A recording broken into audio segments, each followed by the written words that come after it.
Hi, this is Marlene with Miami Ghost Chronicles, and I want to welcome you to another episode of Stories of the Supernatural.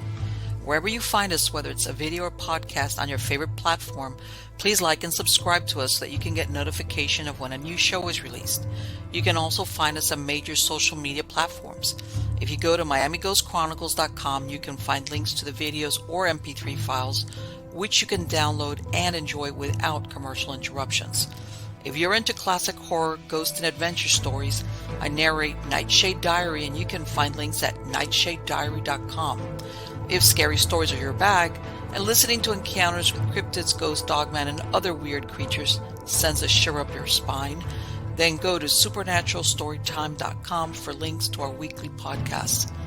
Noteworthy news about the paranormal world, true crime, conspiracy stories, and anything that is just plain weird can be found at eerie.news or visit the Stranger Than Fiction Stories tab at miamighostchronicles.com.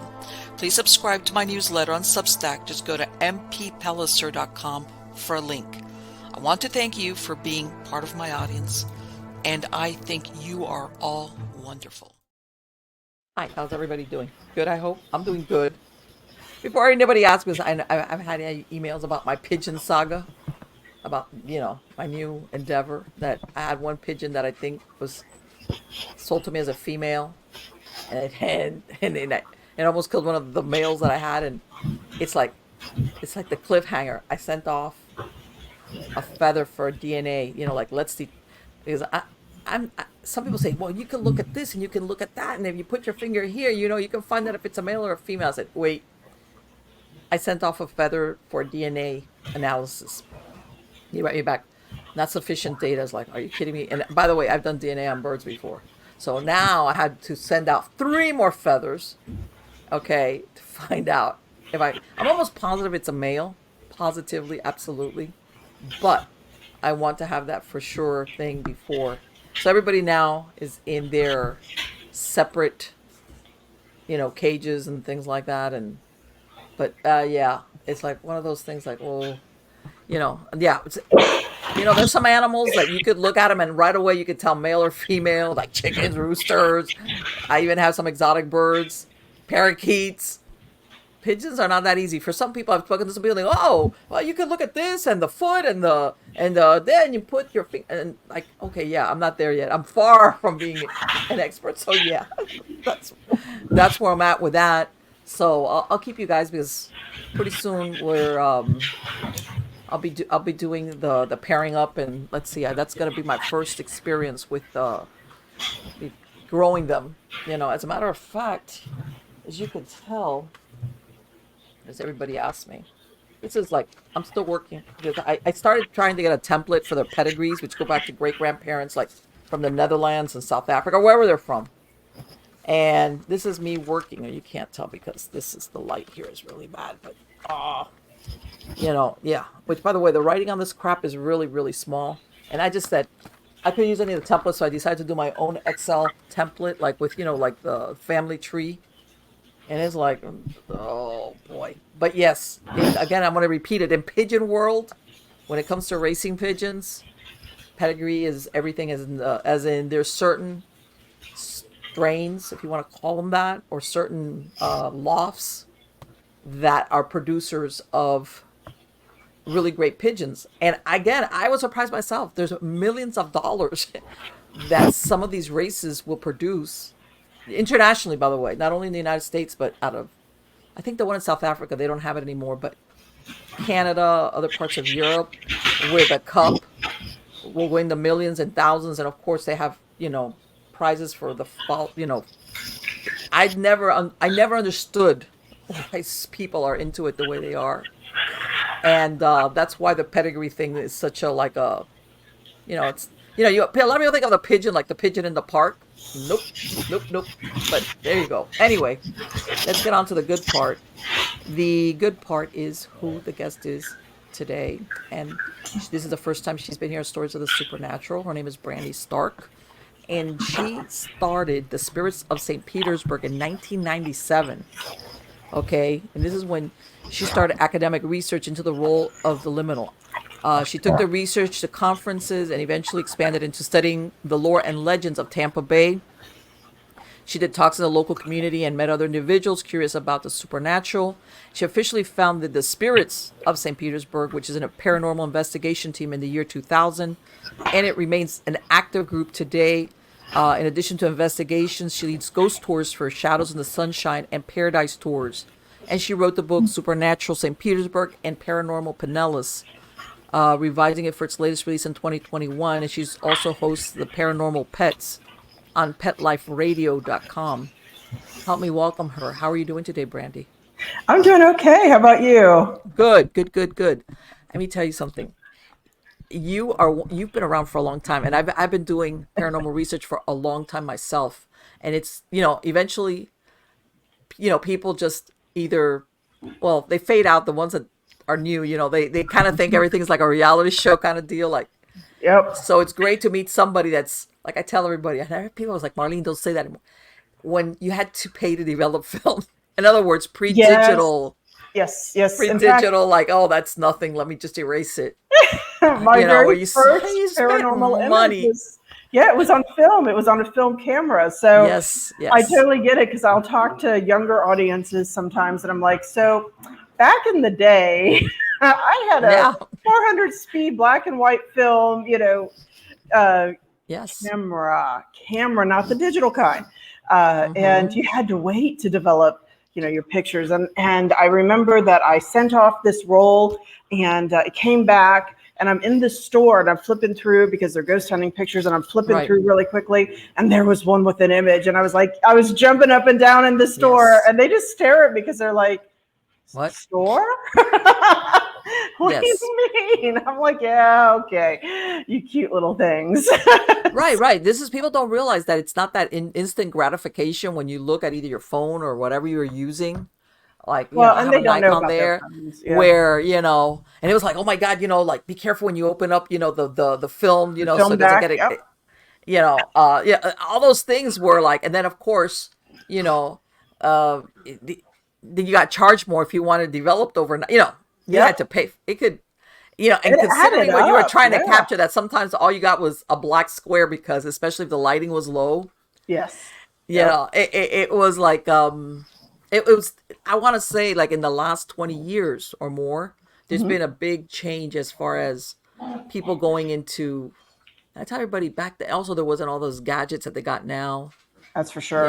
And I tell everybody, you actually spent more time observing. I agree. Than observing other things, as far as, and I want to say, because it was just, and honestly, sometimes things happen when there was no way for you to get the proof. How's that? That's right. That's part of the reason in the beginning, for example, and it still holds today. I always had, you had to have 3 people for an investigation, or 6, or above, because you always wanted to have at least 3 people in case something did happen. Usually you could have one person who saw it, the other person might not have seen it, but usually with a third, you had a tiebreaker. But that's because you really had to watch for it. And I do remember being very annoyed one day, because we were actually investigating a place over here called Tampa Theater, which is a big haunted hotspot. This is before all of the TV shows came out. And, yes. I was with my group, and we're in the theater. It's like 7 a.m. I think this was the second or third an investigation that we did. And by golly, I'm talking to one of the managers of the theater in another room, and the whole group is together in like a mezzanine balcony area type thing. And I'm sorry, she's been a. Don't worry about it. And we already talked about that. Anyway, while I was talking to the manager, I go back in to rejoin my team, and they're like, oh my gosh, you missed it. I'm like, I missed it? Oh yeah, there's like this whole cologne thing going on, and everybody could smell it, and it was crazy. And I'm like, well, makes you think, like, were they waiting for me to walk away, like kind of deal? And it happened a couple of times. I'm like, really? Not just there, but there's been other investigations where you just want to go, okay. Or when you actually had to take a little more time to set up equipment. And the ghost would do something ahead of time. Or after you break everything down, you're putting everything away. Exactly. You're like, wow, what a boring night. And then all of a sudden it's like, yes, people don't realize that. It's almost like they have a sense of humor kind of deal. Yeah, Like, you do. You really do. And I think the ghosts have a sense of humor because they're like, okay, I'll show you. yes, Just yes. go away. You know why? Because I think people have gotten accustomed to these reality shows where everything's on cue. You know, the sighting, the sounds, the EVPs, and it's like that's not reality. Sometimes, a lot of times, it's not on your schedule. No, You know, I know. And in fact, there's a place in Florida. Penelope, she was so good for a minute there. don't worry Sorry. about that. Don't worry. I have all pugs and one puggle, and this is the only one that has a snout. And oh my gosh, the difference in sound is incredible. But anyway, we went to the May Stringer house, which everybody goes to in Florida. It's the most haunted spot. Is this the one that's? Am I thinking by Brooksville? Yeah, it's in Brooksville. Okay. And that case was actually really interesting because I had been there 4 times. It's the only place where I've actually had somebody scratch or slap me. I'm not quite sure what it was. Really? It was like 2008, yeah. And there's a misogynistic ghost in the attic. I'm like, well, okay. And my female investigators were starting to feel really very uncomfortable. And one felt like something had scratched her on the back, and there were no marks or anything. And I remember saying, look, whoever's up here, you need to back off, my investigators. And nothing happened at first, but, we're packing up. A couple folks are like, I'm totally not comfortable here. I'm going to go into another room. I'm like, yep, go for it. We were up there for a little while. Nothing happened. And then I was getting ready to leave the area, and I realized that my cheek was burning. And I'm like, what in the heck? And it really felt like, somebody had like done a single scratch down my cheek. And but there's nothing in the reflection. Nobody saw anything, but I mean, it burned. And I was like, okay, that's interesting. But we've gone back a couple of times since then. And it was the only time it ever happened because unfortunately, with the TV shows, we've seen kind of this paranormal tourism that's really happened. Yes. And we went to Maystringer late last year. You can actually rent the place for 8 hours for like, was it $200 or $400? I can't remember how much it was. But and the odd thing is that you can see how the ghosts get impacted. I have been there 4 times. They've almost always had something going on. The last time we did get some knocking, but what was really weird is that it's like my sensitives who were there were like, they don't want to talk to us. They keep going to another area. It's like, yeah, man, we've had enough. That's it. And it's nothing personal. They're just tired. They're tired. Do you have a suspect as to who the misogynist is in the attic? Yes, they have officially named him. They think he might have come with a trunk, like an antique that came in. I want to say they called him, started with an I. I want to say Ivan or something like that. I don't know. But I can't remember.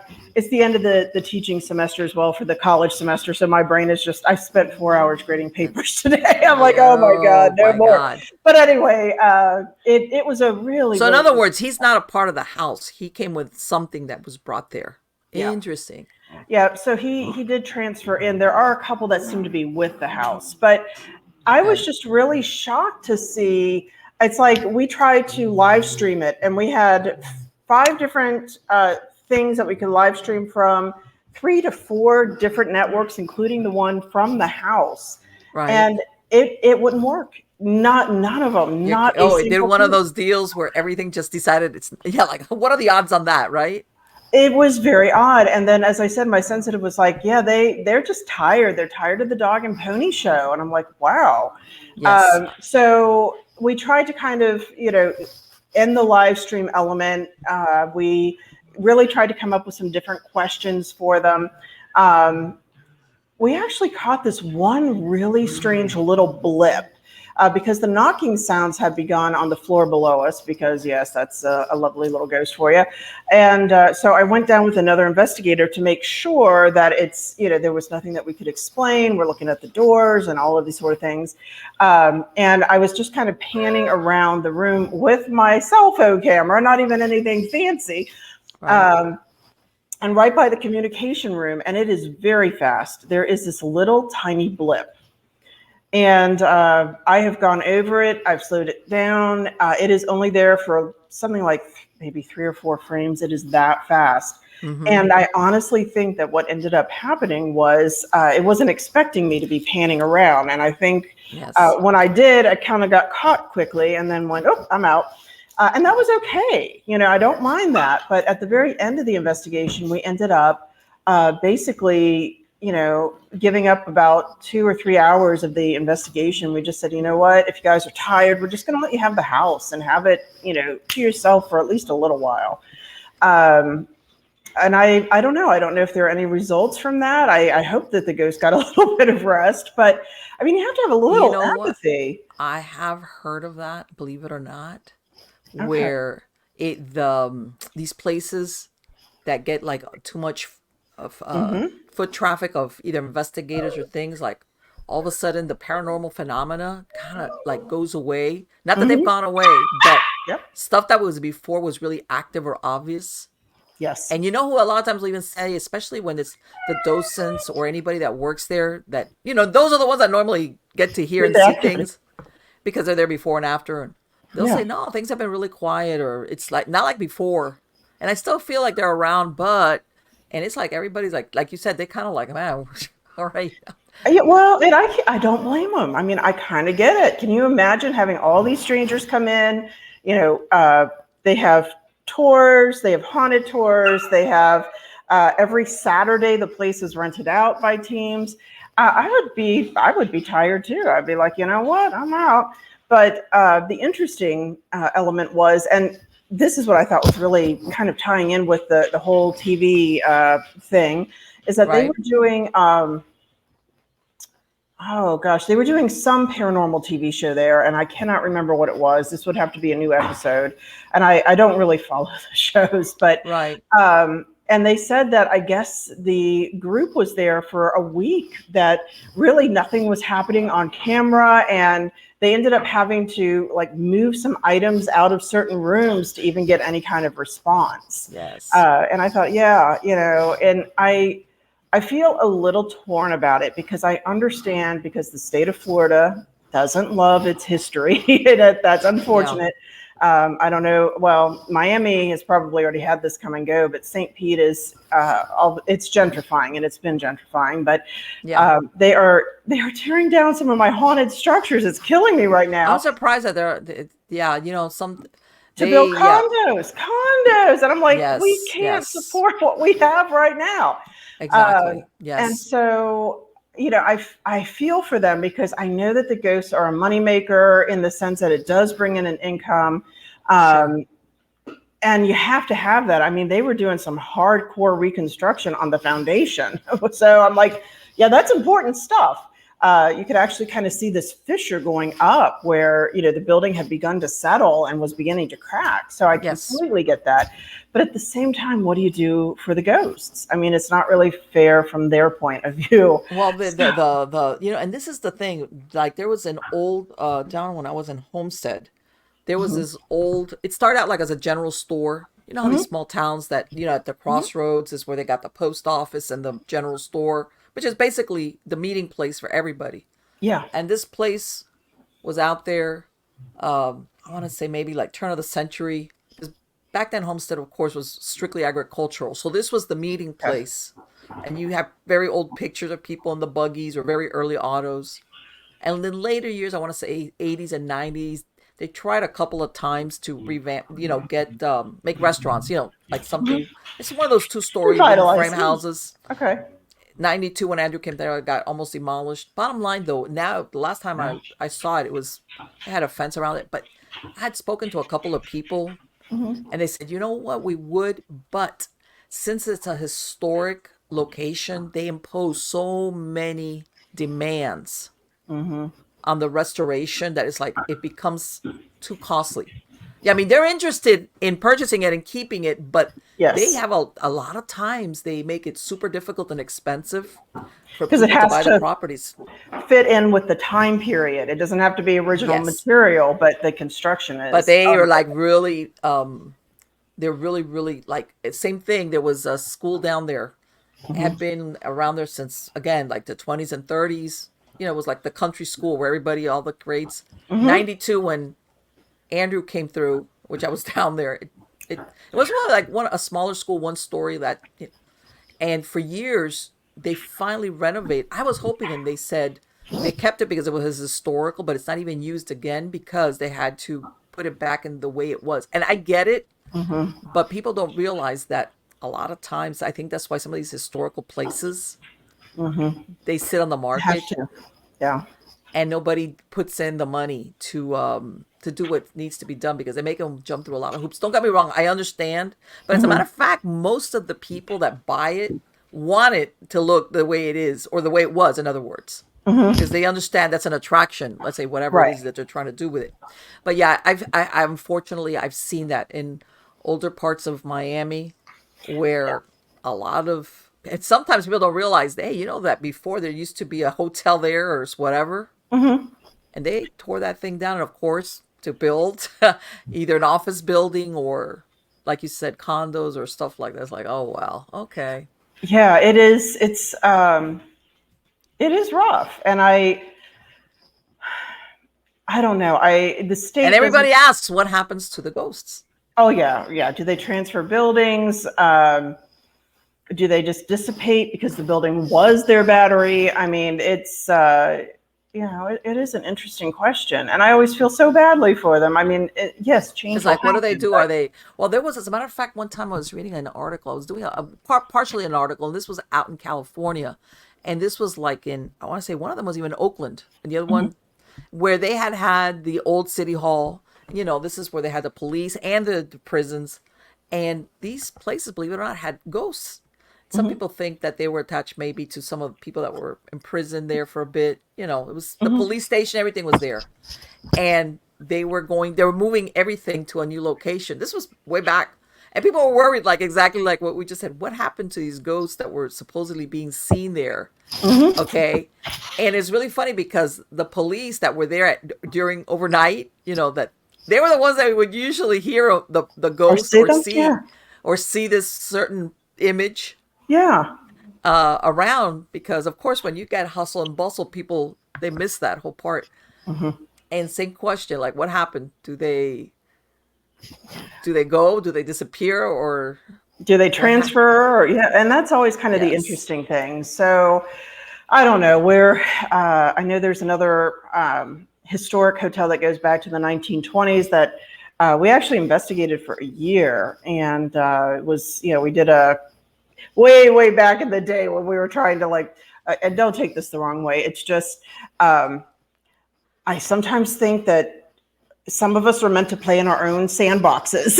Yeah. So, but at one point we were trying to kind of work with other teams, and you know how it is in the paranormal field. Oh, yes. I'm a professor of humanities and religious studies, and so Okay. I almost say that the paranormal kind of runs in some ways like a religion, where you have all of these divisions and different Oh personalities, boy. and Do I know nobody that? gets along. So, Yes. but we Yes. did a Yes. conference there, and that was actually fairly interesting. But it changed hands probably 4 or 5 times in the past 10 years, and now it's slated to be torn down. And I'm thinking, okay, uh, you know, it just kind of breaks my heart because the Yes. the entities that are there were actually the original founding families. And I'm like, oh Really? Oh, no, yeah, they were the ones that built the house and everything. Yeah, yeah, because see, yeah. that's the thing. Like, some of these older structures, which usually in Florida, are, the towns start off on the coast, Hmm. and then they kind of go westward, unless some of the agricultural stuff. But yeah, some of these bigger houses or structures were built by the founding families, and then So they get swallowed up by the city sometimes, or things yeah, like that. yeah. And again, I question how much Florida appreciates its own history. I Uh, mean, we're a young state in yes. comparison. Nobody, and I always love this because everybody's moving here now, and I'm like, you know what? You should have seen us. We got passed around between the Spanish, the French, the English. Nobody Yes. wanted us. They kind of Yes. finally got, segued into the United States. Andrew Jackson came down here as a territorial governor, hated it, never came back again. He was here for a Well, people year. don't realize that Yo, the back, Florida people, from what sucked. I understand, the same thing, after the Civil War, it was like you could get land cheap, or almost like they were trying to get people to settle here. But of course, what's the problem was mosquitoes, And the fevers. heat. Florida actually went bankrupt. So part of the reason why they were trying to sell off the land to private buyers was to fund the state. So but they had to kind of like entice people, in other words. Well, and of course, remember, Florida was very backwards really until, well, the 20s we get the boom, the 50s, and then thank God for air conditioning. And then there's kind of that decline, and then everybody starts moving back in the 90s. Well, and then people don't realize that also, unfortunately, got Florida, on the East Coast, but the hurricanes, sometimes they came in and they would do a number. Oh yeah, we've got John's agriculture. Yes, and the whole Key West Railroad. Flagler's like, I would going down to the Keys, and let me tell you something. When you look at these little narrow bridges and what once the railroad, I'd be like, there's no way I'd ever have gone on that. It was very narrow. Yeah, it is. It's really, really wild. So, Florida's a really unique state in that respect, but at the same time, I don't know. There's just so much newness, I guess, coming to the state that I'm kind of curious to see what's going to happen. And of course, the other thing that I love is that folks moved down here under the pandemic, and now they're like, and I've seen so many, like social media posts. Oh, well, Florida was great, but it's too expensive, too hot, too many hurricanes. And now they're all leaving. And I'm like, well, we could have told you that.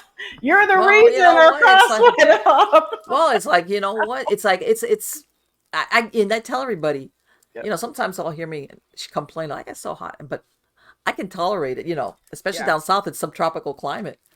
To me, it's like, it's sticky. It's like, okay, it's hot. I'll say, man, it's really hot.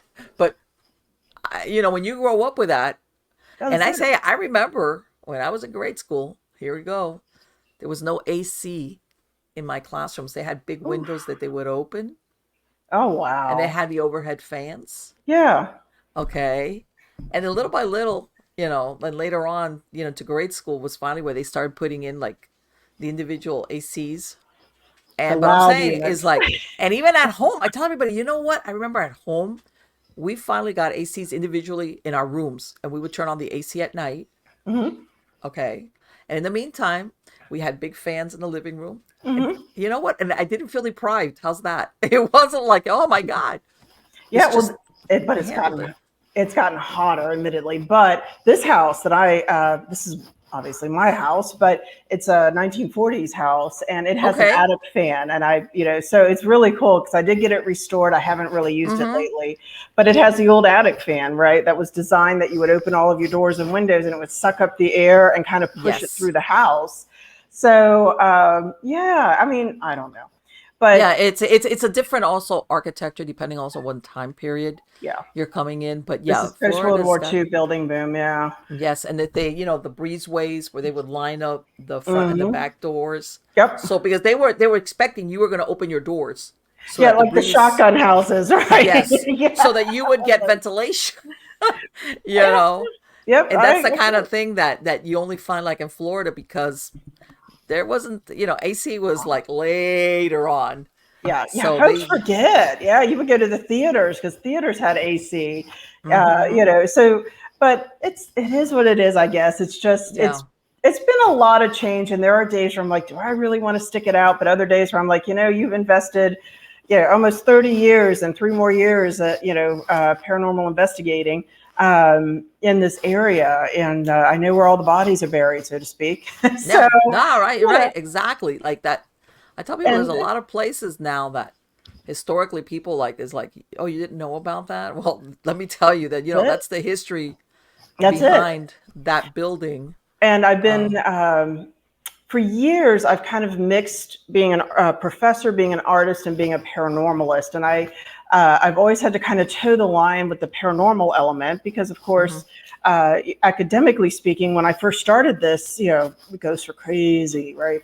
So, I was able to talk about it academically because I said they were a form of cultural representation of fears or what happens if somebody dies unexpectedly and isn't properly, whatever, insert, category.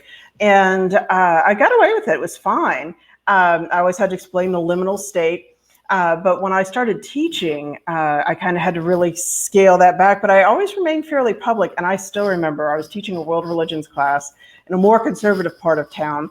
And I was on one of our local news stations, and Right. I was talking about the ghosts. And the students, one of the students after class said, "I know what religion you are, because when you teach world religions, it's objective. So Right. I don't give anything out." But and I'm like, "What?" And she said, "You're an occultist." And I was like, "No, I'm not doing any necromancy or summoning Right. anything. Yeah. Like, I am yeah, just digging up trying the to see if dead, there's or anything anything." like that. So, I mean, it's been a really interesting thing, but as education in the state has changed, and I debate how much longer I'm going to teach, because I've been in the classroom, college classroom anyway, since 2000. Wow. Oh God, I'm getting so old and all this stuff. But I'm a little worried about Gen Alpha, and I don't know, because that's only 4 years away. I thought I was going to get out of education in 2018, Right. and it kind of sucked me back in on a part-time level. I was full-time for quite a while, and it just got to be, it was killing my soul. I mean, I was just, I was Abby, becoming hats off apathetic. to you. Hats off to Oh, you. well, and it sucks because I love my subjects. I mean, oh my gosh, I've dedicated my Right. whole Right. life Yeah. to But it. it's like, yeah, but you've got to So teach it to students. And it's like, that's the problem. I got to deal that's with people. And if it's not the students, it's the administration. But yes. so I ended up going back on a part-time level. And I've been kind of juggling right now with more of the arts and more of the paranormal. Yes. My end goal, I would still love to do this. It is on my bucket list. But if the real estate bubble ever bursts and I can find a nice older property, I would love to buy it and have basically like a local paranormal museum, Right. in which we can kind of talk about the history. I do ghost tours here, and I have started working with the local history museum, the St. Pete Museum of History. And, it's an amazing way to get people to at least know where they're at, right? Let me ask you, because I'm thinking to myself, well, when you talk about religions, most religions do believe in an afterlife. I'm Yeah. saying, and from what I understand, and a lot of them believe also in ghosts, as in, Yep.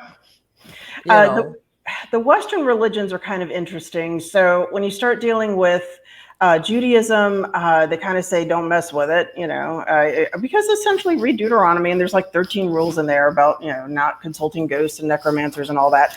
And then you have the story of Samuel and Saul, which yikes.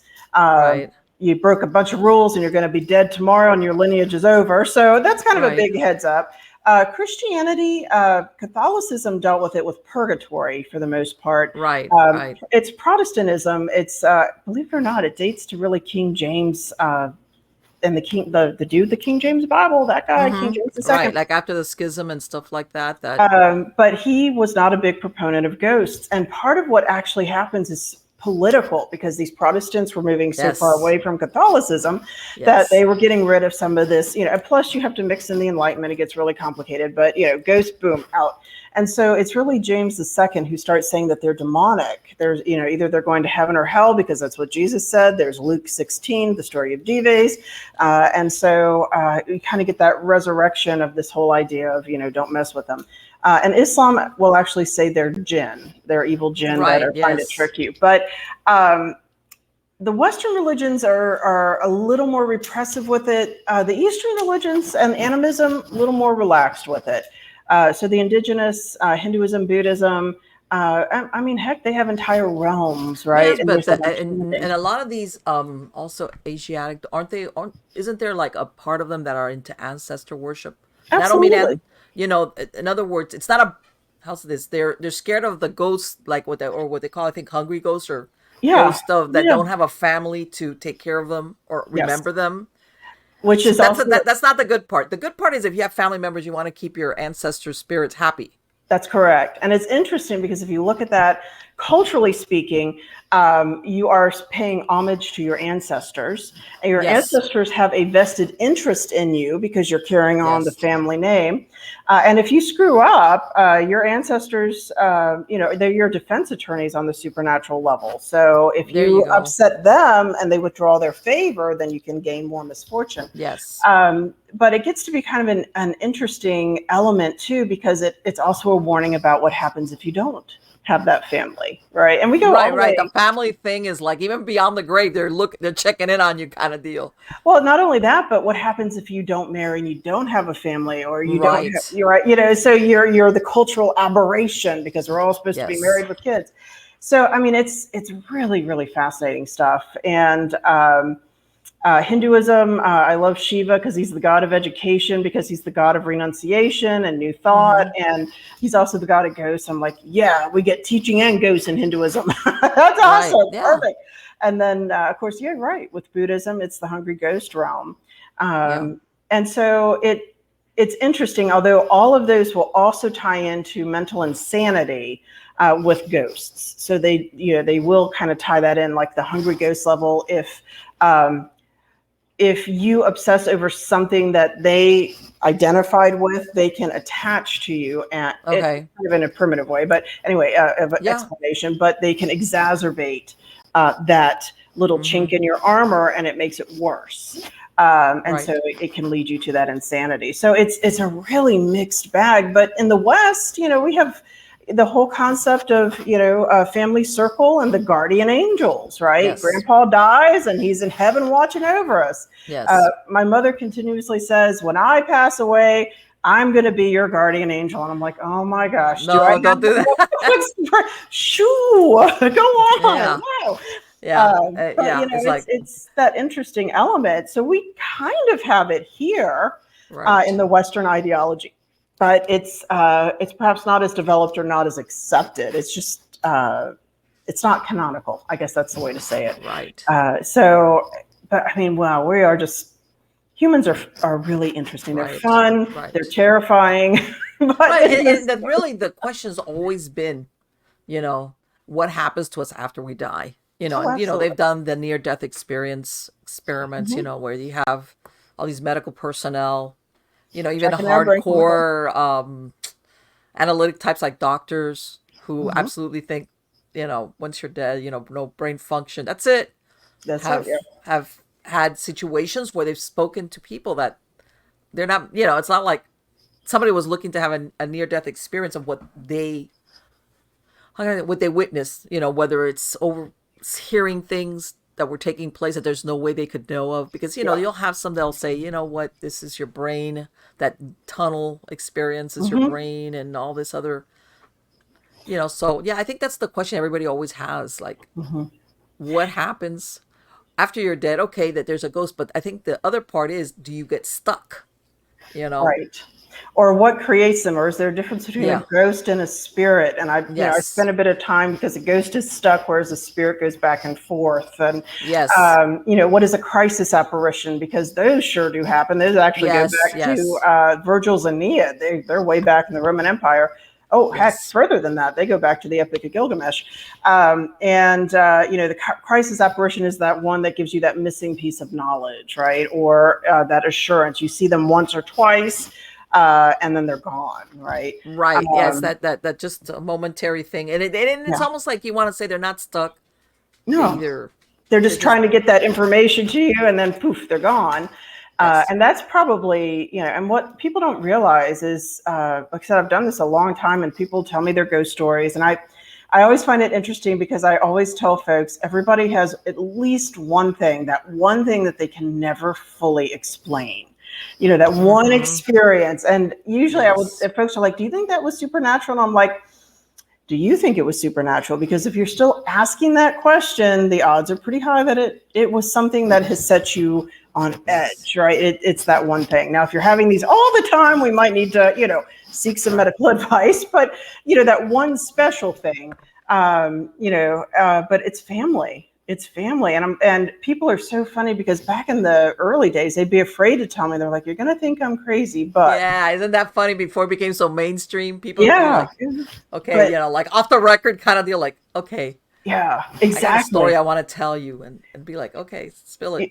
What That's is it? it. And but the number one story that I get, heck, the most direct encounter I ever had is with family. Yes. And It's not forever. It's usually the first 6 months to a year. You get some stuff in that second year, and then it kind of peters off to just significant, every now and again. Yes. And sometimes it's not even significant. Sometimes you're just sitting there and all of a sudden you smell your mother's cologne, but it's just that little reminder that they're watching over you. But, I've always found that to be really, really interesting. And, I try to work very hard to dispel kind of the negative images of ghosts that have developed. Let me ask you, now that you say that, have you ever been at a location or an investigation that you were like, this is really bad, this is dark, or something like malevolent? In other words, this is not like, I don't know, I might need to extract my team out of here because I don't feel comfortable. For the most part, we try to really screen the cases. Okay. My goal is to keep my people safe, keep me safe, Sure. keep the homeowner safe, keep, everybody safe. But every now and again, yes, there was a couple who lived locally, and this is when the team was new. So this was prior to 2008, I want to say. And they were selling haunted dolls on eBay. Holy So crap. they were trying to create portals from items that they were buying from haunted locations. I am not making this up. I was like, oh my gosh. And they were literally trying to attach spirits to the dolls and sell them.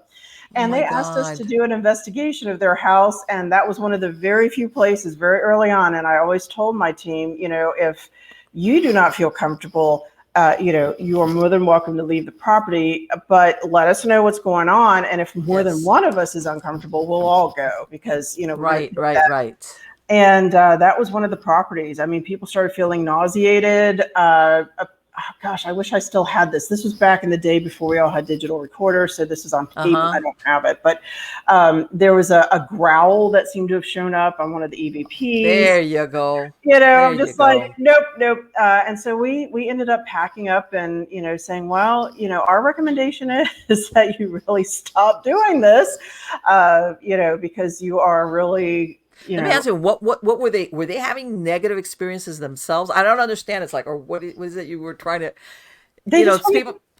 Yeah, it was weird. They wanted to find out if their house was haunted, and I will have to find out. Gosh, I will have to look back at the case. I really don't think they were admitting to any negative experiences.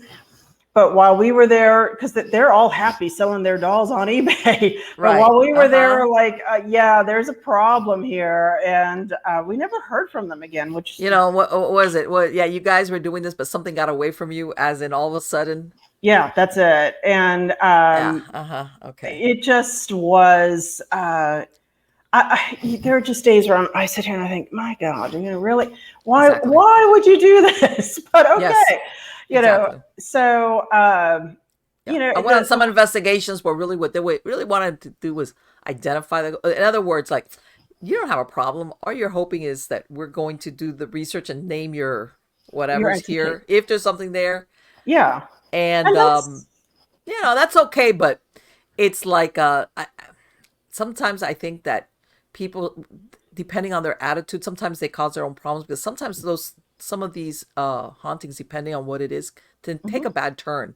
They can. Yep. Depending on what the dynamics in the family are. A lot of stuff where, like what you were talking about, that here they're trying to run a business and kind of like, who knows what they did. What type of invocation they might have done, thinking, hey, whatever. And then something, even that beginner's dumb luck. God. It's crazy. But it's interesting because a lot of times the people that I've mostly encountered, they just want to know if there is something there and who it is. And I absolutely don't mind doing that. But sometimes folks are afraid, and I have to say, okay, well, let's back this up a little bit, because tell me what's been going on. And there's nothing really hostile there. It's just that there's this presence in the household and they're afraid. And so part of it is, kind of talking them through this idea that, you are the land to live in, this is your property. And, have you tried talking to them? And even if, my feeling is, even if it isn't an actual haunting, hearing yourself say something out loud, if it's just psychological, will sometimes, or, this works with religion too, by the way, but religion gives a sense of psychological control or understanding of the world. Why do bad things happen to good people? Test of God, karma, insert reason. Yeah. With the ghost element, why are these, in fact, we are just working through a contact with this. Why are bad things happening to me? Well, obviously I must be haunted, and they send all of this stuff in. And I have one tech person who analyzes it, and God bless her. I mean, this is a voluntary group. She spent a lot of time doing this, and there's nothing. So let me ask something. What is it? This person, they're saying after a certain point in time, bad things have happened, like beyond. Yes, but it's stuff that's things like, I was supposed to get a couch, and on the day I was supposed to get the couch, this person got like this horrible illness. Well, that's coincidence, Right, they say, they're reading stuff into it that's like, that's it. Bad things happen. It's just like, and that's sometimes I think, even with homeowners, sometimes, why are these creepy things happening? When you do the research and you can at least give them an identity, and you kind of give them, just speak out loud. Listen, I really don't want you bothering me while I'm sleeping. Don't go in this area, leave the pets alone. 95% of the time they're going to listen, and do not overreact, because if you overreact, you are giving them fuel. It's like whenever you do this with anybody else. So, treat them like a person. We were at one house where it was a mother and her teenage daughter, and then she had an infant son, it was a really interesting situation. And she would hear footsteps all night long, and they were just terrified, like the toys would turn on by themselves. And when we did the research, it turns out that there was a neighbor that had basically really bad dementia / Alzheimer's, who before he had passed away, he was taken to a home, but he had died, and she had bought the house after that. And, he was lost. I mean, he was still kind of wandering through the house, wondering who these people are and what all of this stuff is. And, we basically said, well, let's try this. Let's try to give him a task. If he still considers this his home, but he knows you're here, let's ask him if he will watch the front door and guard the door. If you can't get him out, give him a task, get him focused on something. And sure enough, the activity died down. They contacted us about 8 months later, and they said, well, we're hearing some footsteps again. And I said, okay, well, have you given him another task? And, reinforced the front door, said, thank you so much for watching this. We feel so much better. They did, and it stopped again. So sometimes it's just... The solution is very simple. In other words, it's not like, hey, you need to have like an exorcism of, like none of that extreme. Let me ask you, have you ever come across... This is, of course, obviously residential, where there's stressors in the family, maybe dysfunction, and they're kind of throwing it at the haunting or the paranormal, and you're feeling like this is not a ghost problem, this is a you problem. Or there is a ghost, but it's getting so exacerbated. Right. There was one investigation I have never forgotten, because it was like, oh my gosh, we are there, and the wife is an overbeliever. Oh boy. And the husband is a complete skeptic. And it was to the point where they're talking about, well, the fan moves on its own. They had a ceiling fan that would move or turn on its own. Well, it's right in front of the air vent, so we can watch that, and that'll happen. Sure. Another thing that happened was, I put food in my refrigerator, leftovers, and the next day I come back and they're gone. I'm like, well, you have teenagers, right? Yeah, but I asked them, and none of them say they ate the food, and they wouldn't lie to me. And I'm like, all right. But the problem was that there was this huge rift between the husband and wife, to the point that a couple members of my team were like, and this happened one other time that I can really think of. But anyway, my team was like, oh, we got to tread really carefully. Sure, exactly. That's what I'm talking about. That even whether there's a ghost there or not, you go in there and you're like, okay, this, you guys got something going on here. You're like, maybe what you really need to do is maybe family counseling or something, but hello. I mean, Yeah. there was enough to say we had some slight activity. So, but he's completely dismissing her. And then, Mm-hmm. she's taking that and blowing it up into this, Yeah. And there was another time, and I knew this case was going to be interesting because we got there and it was a husband and wife, and she was wearing a Michigan shirt and he was wearing Ohio State. And if you are not aware of the Michigan Ohio State thing, as soon as I saw this couple, I You're did like, not oh even have crap. to No go in wonder the they don't get house. along. I was like, okay, let's see what happens here. And it was very tense. It's very tense. I'm like, And you well, know what? And it makes you wonder if, that they also produce some type of kinetic energy that amps up oh, whatever's going absolutely. on there. We had one case years ago where it was a mother and teenage daughter, and whenever they had arguments, activity would start up. There And I'm you like, go. well, yeah, so sure. Yeah. So just, we've really kind of tried to work with folks, particularly over the years. I've had a lot of time to mature with this, and it is just about, trying to remind folks that they want a happy household, a safe household, a Yes. calm household. You want to be protected and safe. And Yes. This is so your sanctuary. that's it, and if there is something here, can we come up with a resolution? 90, like I said, 95%, maybe more than that, 99% of the time, everything kind of calms down after an investigation. And I kind of try to explain, it's like when you're in grade school and the teacher says, does anyone know the answer? And you're like, me. And you've got all this energy and you finally get the answer out and you're like, oh, right. You kind of, and so just trying to get folks to work with that. Although right now, oh my gosh, we started a couple years ago. I won a grant and I did what did I call it? A pop-up paranormal museum in my art studio, and I had a grant from Okay. the Sweet Arts Alliance.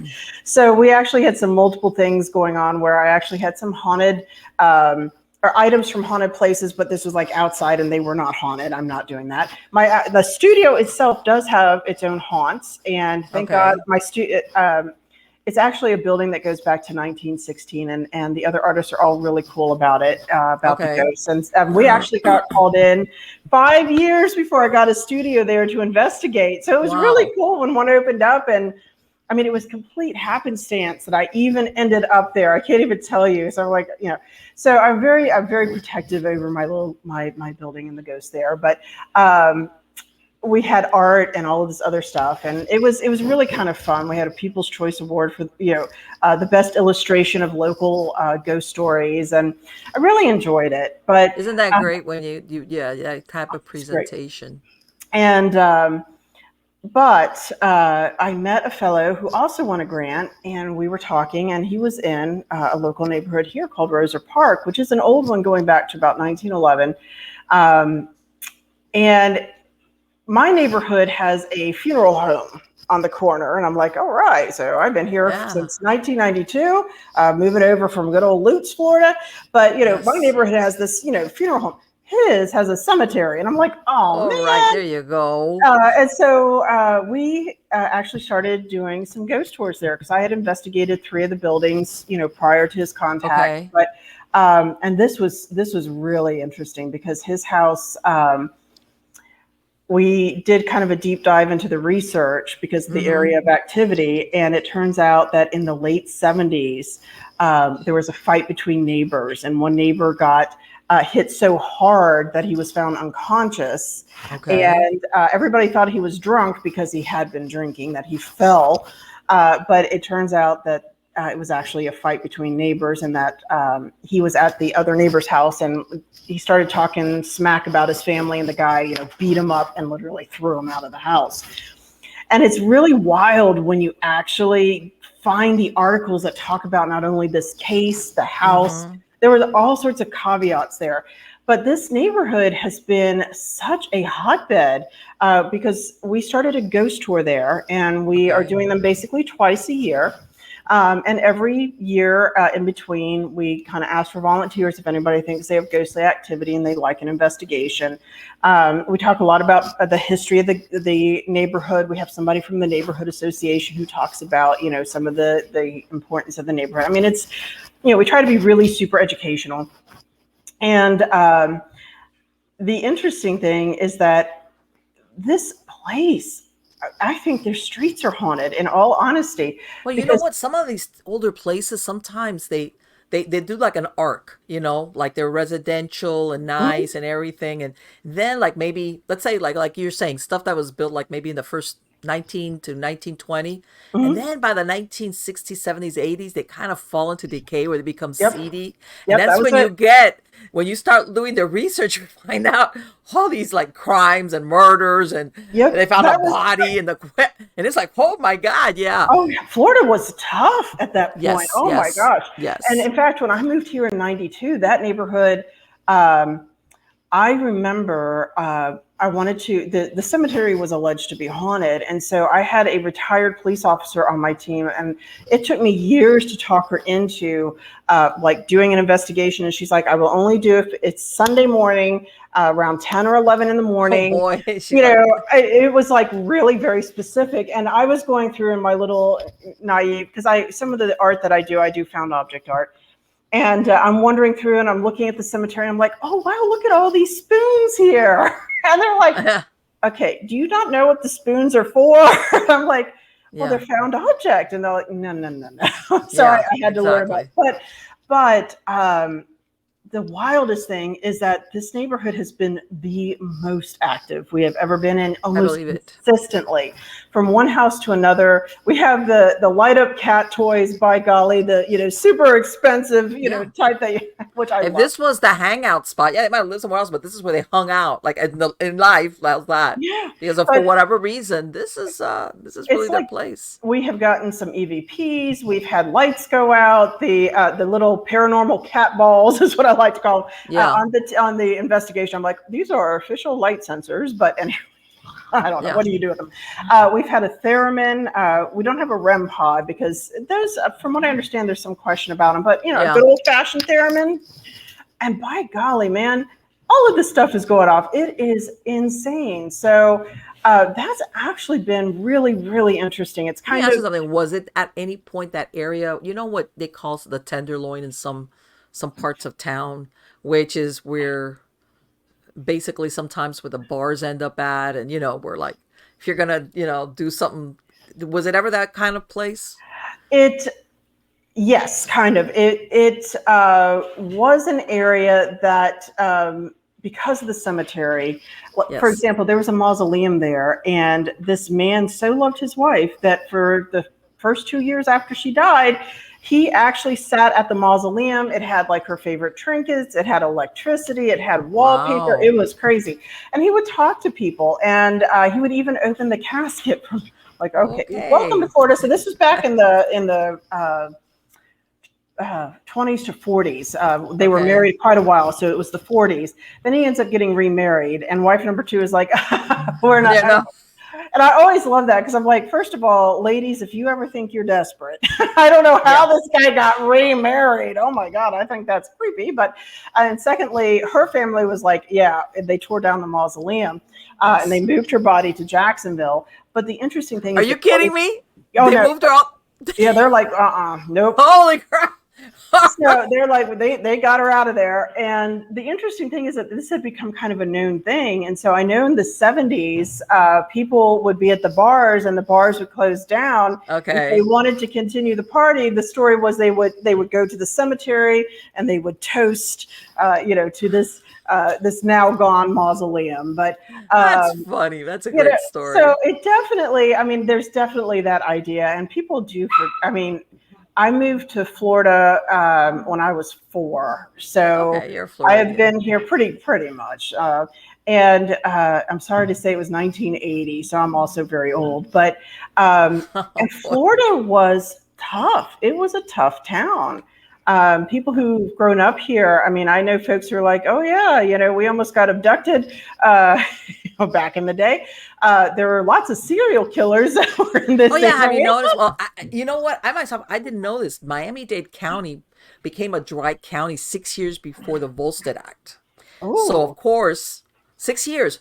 Of course, what happened when, they did the Volstead, which is prohibition, no liquor, Yeah. is it drives up organized crime. And because, And it comes from the Keys, yeah, right. And, from the rum the running and off islands. the Yep. Bahamas, because it was legal there. So that's why they call those bootleggers and those rum runners.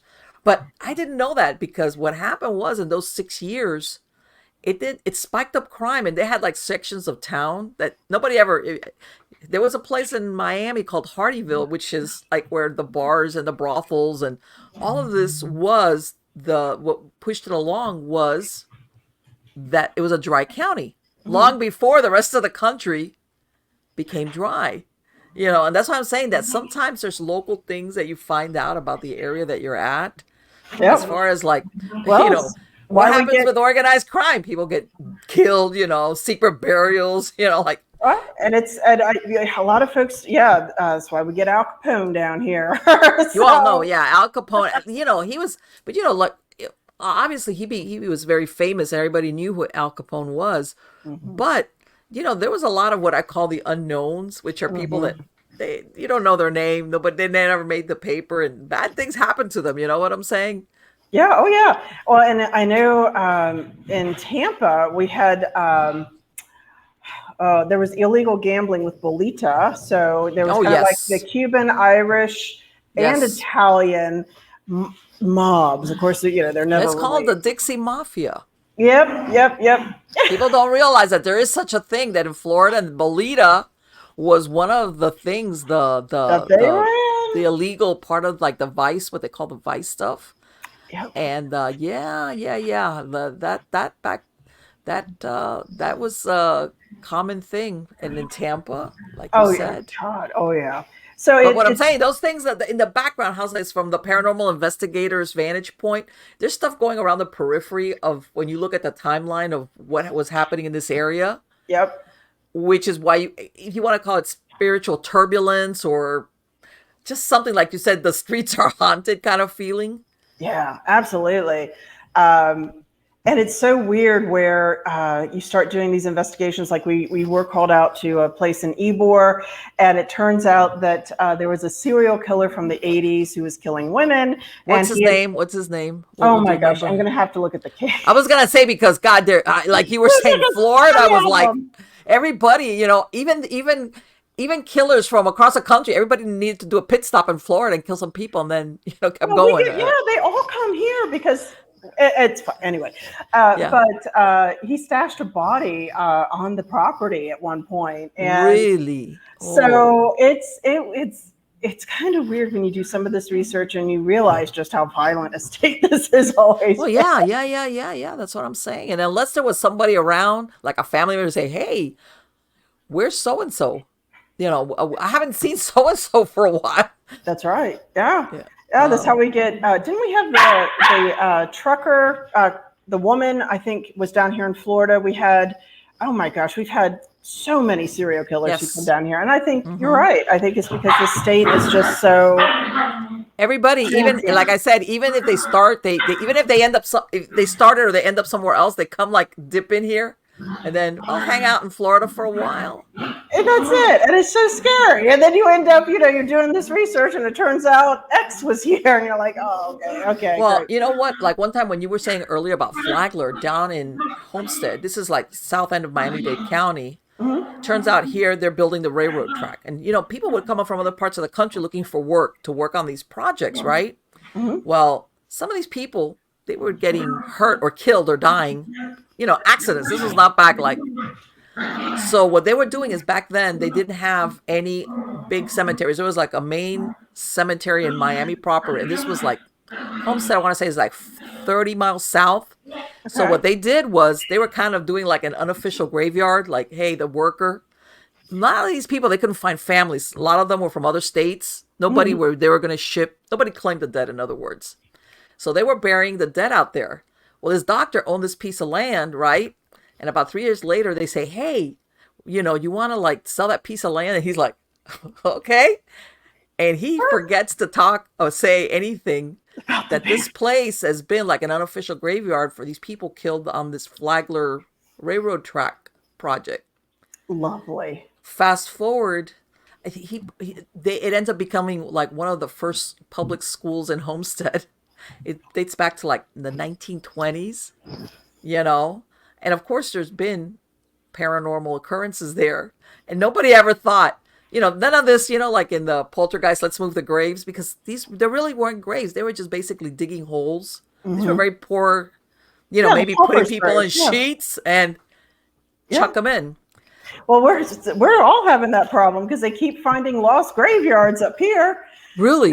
Oh my gosh! So they're usually African American graveyards. Yes. Yes. There is a place in Safety Harbor, and this is a chapter in the book where you have houses built all around, and then you have this one property that's it's because it's an African American cemetery. They did not build on it. Okay. But it was an unknown cemetery, but they I love this. They just found one up in Clearwater. There was a cemetery where the Trop is. They do have some bodies there. The Trop has not really talked to us about that. I've tried, but there was a school built over one part of MacDill. There you go. See, yeah, people forget. Like nobody. It's like dead people. Tenement lots built over, Yes. and so Yeah. it's like, oh my gosh, okay. And so what do you do? And then when they do some excavation for whatever reason, all of a sudden it's like, yeah, you're coming across all these bones, and see, that's the thing, people don't realize that, especially if it was a poor population. If they put across, it was wood, and that would decay after a year went by. Or coppers, depending if you had enough money, but that would go away because we have acidic soil. And because we do have acidic soil, a lot of stuff dissolves out. So yeah. And in fact, one of our cemeteries up in Tarpon Springs is Rose Cemetery, and it's quite haunted. I mean, that place, holy cow. But it's the same issue. So it was an African American cemetery, and so relatively poor population. And so there's all of these graves that are actually not marked. They've had to go through with a ground penetrating radar and start. All they do is they put down these little spikes with like it looks like a nickel, but it's not a nickel, but that size, so that you at least know where they are. And it's like there are graves outside the walls of the cemetery because they didn't even know about them, and it's just like so that when they started the burials, it really was like almost like, for lack of a better word, like an unplanned cemetery. Yes, because at one point it was like, that piece of land way out there, go and use that, and then the town kind of builds out. Yes, and before you know it, there you are, and nobody. And then for some reason, the land becomes valuable. For some reason, it's like, for the cemetery? No, what cemetery? What are you talking about? They just... You build right on top. So here we are. They build right on top, yeah. Oh, like the Poltergeist, the theme from Poltergeist. They forgot to take the... I guess it's much cheaper not to excavate, but sure. Yeah. And it's funny because one of the locations is in Clearwater, which is near St. Pete, but they are suing the city of St. Pete because the city, the city of Clearwater, because the city basically sold the land. They had built the building, and this private company bought it, and they were told everything was fine. And then years later, here they are with this. Initially, they only released that there was one grave. And I actually had an art exhibit there, and I as a good paranormalist would, I snuck some of my equipment in the car. I did not bring it into the art show, but in the parking lot, which was supposed to be haunted, I started asking my questions. Is there anybody here? And the meter goes off, and I'm like, okay. And because I had to keep it very small. I couldn't do EVPs or anything else because of all the background noise, but I could at least record on the phone. I had my, put on an airplane mode and walk away, but you can still, it's like this horrible camera work, but you can still see the meter. And, I said, do you just want people to know you're here? It was basically the question. And the answer was yes. And I'm thinking, this is really odd, though, to have this so active in this area. I'm like, I bet there's got to be more than one grave. Because, like I said, they were only saying there was one, maybe three. There was an entire cemetery still there. Sure. Yes. Yeah. I'm like, yep, there we go. Yeah. So there's actually like this lawsuit because everything was supposed to be, all up and done. And so now the question is there psychological damage to the property because of, this publicity that's come out? Yeah, it's stigmatized at this point. Yeah, that's it. And so And the funny thing is, I had a friend who worked there. I'm like, so is there any activity? And she wouldn't answer, but That's usually a giveaway. It's like, yeah, well, and she was very Christian at the time. I'm like, well, okay. right, But they wouldn't talk about it. I mean, it's like the company right. didn't talk about it, and they have been mum other than suing the city. Well, there was one. I don't know if you heard of this came out in the 80s, and I don't know if you heard about the Black Hope haunting. And this came Mhm. out. The family wrote a book, and like a real thing, quick thing was it was out in Texas. I can't remember what part of Texas, and there was a developer who basically you bought a piece of land and they would build your house for you. Family Okay. buys a house, like 8 houses in that like little, I guess, little subdivision. Down the road, they all started having hauntings, especially after one of them was building a pool. What does he dig up? Coffins, right? Then they start finding out that what had happened was many years before, like I want to say turn of the century kind of deal, Mhm. a black community had existed out there and they had their cemetery, Oh right? no. Yeah. Now, what happened was, I guess the town was really small. They caught fire, the buildings, and the Hmm. community moved away. Because then later on, as a matter of fact, all the families in that little subdivision all started experiencing some type of phenomena. So they turned around and they tried to sue the company that had, basically Land. sold and built. And what happened was the the use of the cemetery, it was never registered in county records. Hmm. You see what I'm saying? In other Hmm. words, they didn't do it knowingly, Hmm. because when they looked at records, there was no records, and the community that was there after the fire, they just kind of like left the area. But of course, they had left these people buried there, and in some cases, there was no type of like granite memorial or so Hmm. stuff that you see in some of these like obelisks or cement Hmm. stuff. Nobody knew, and I mean, some really really unusual things started happening. To eventually, all 8 families left. Okay.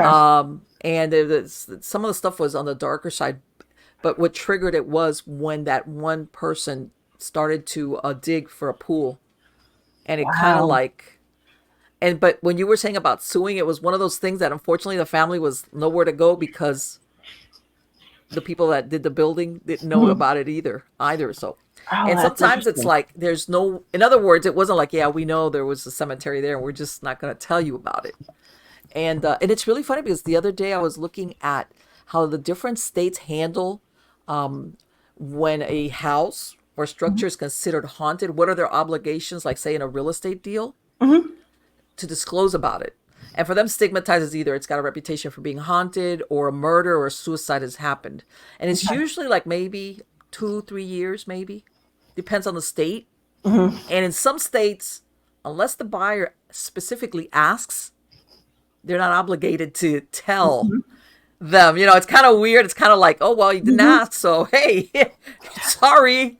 Yeah, And it's I it's want to it's say really weird. Florida, it has to be on the public record, and the real estate Right. agent is supposed to tell you.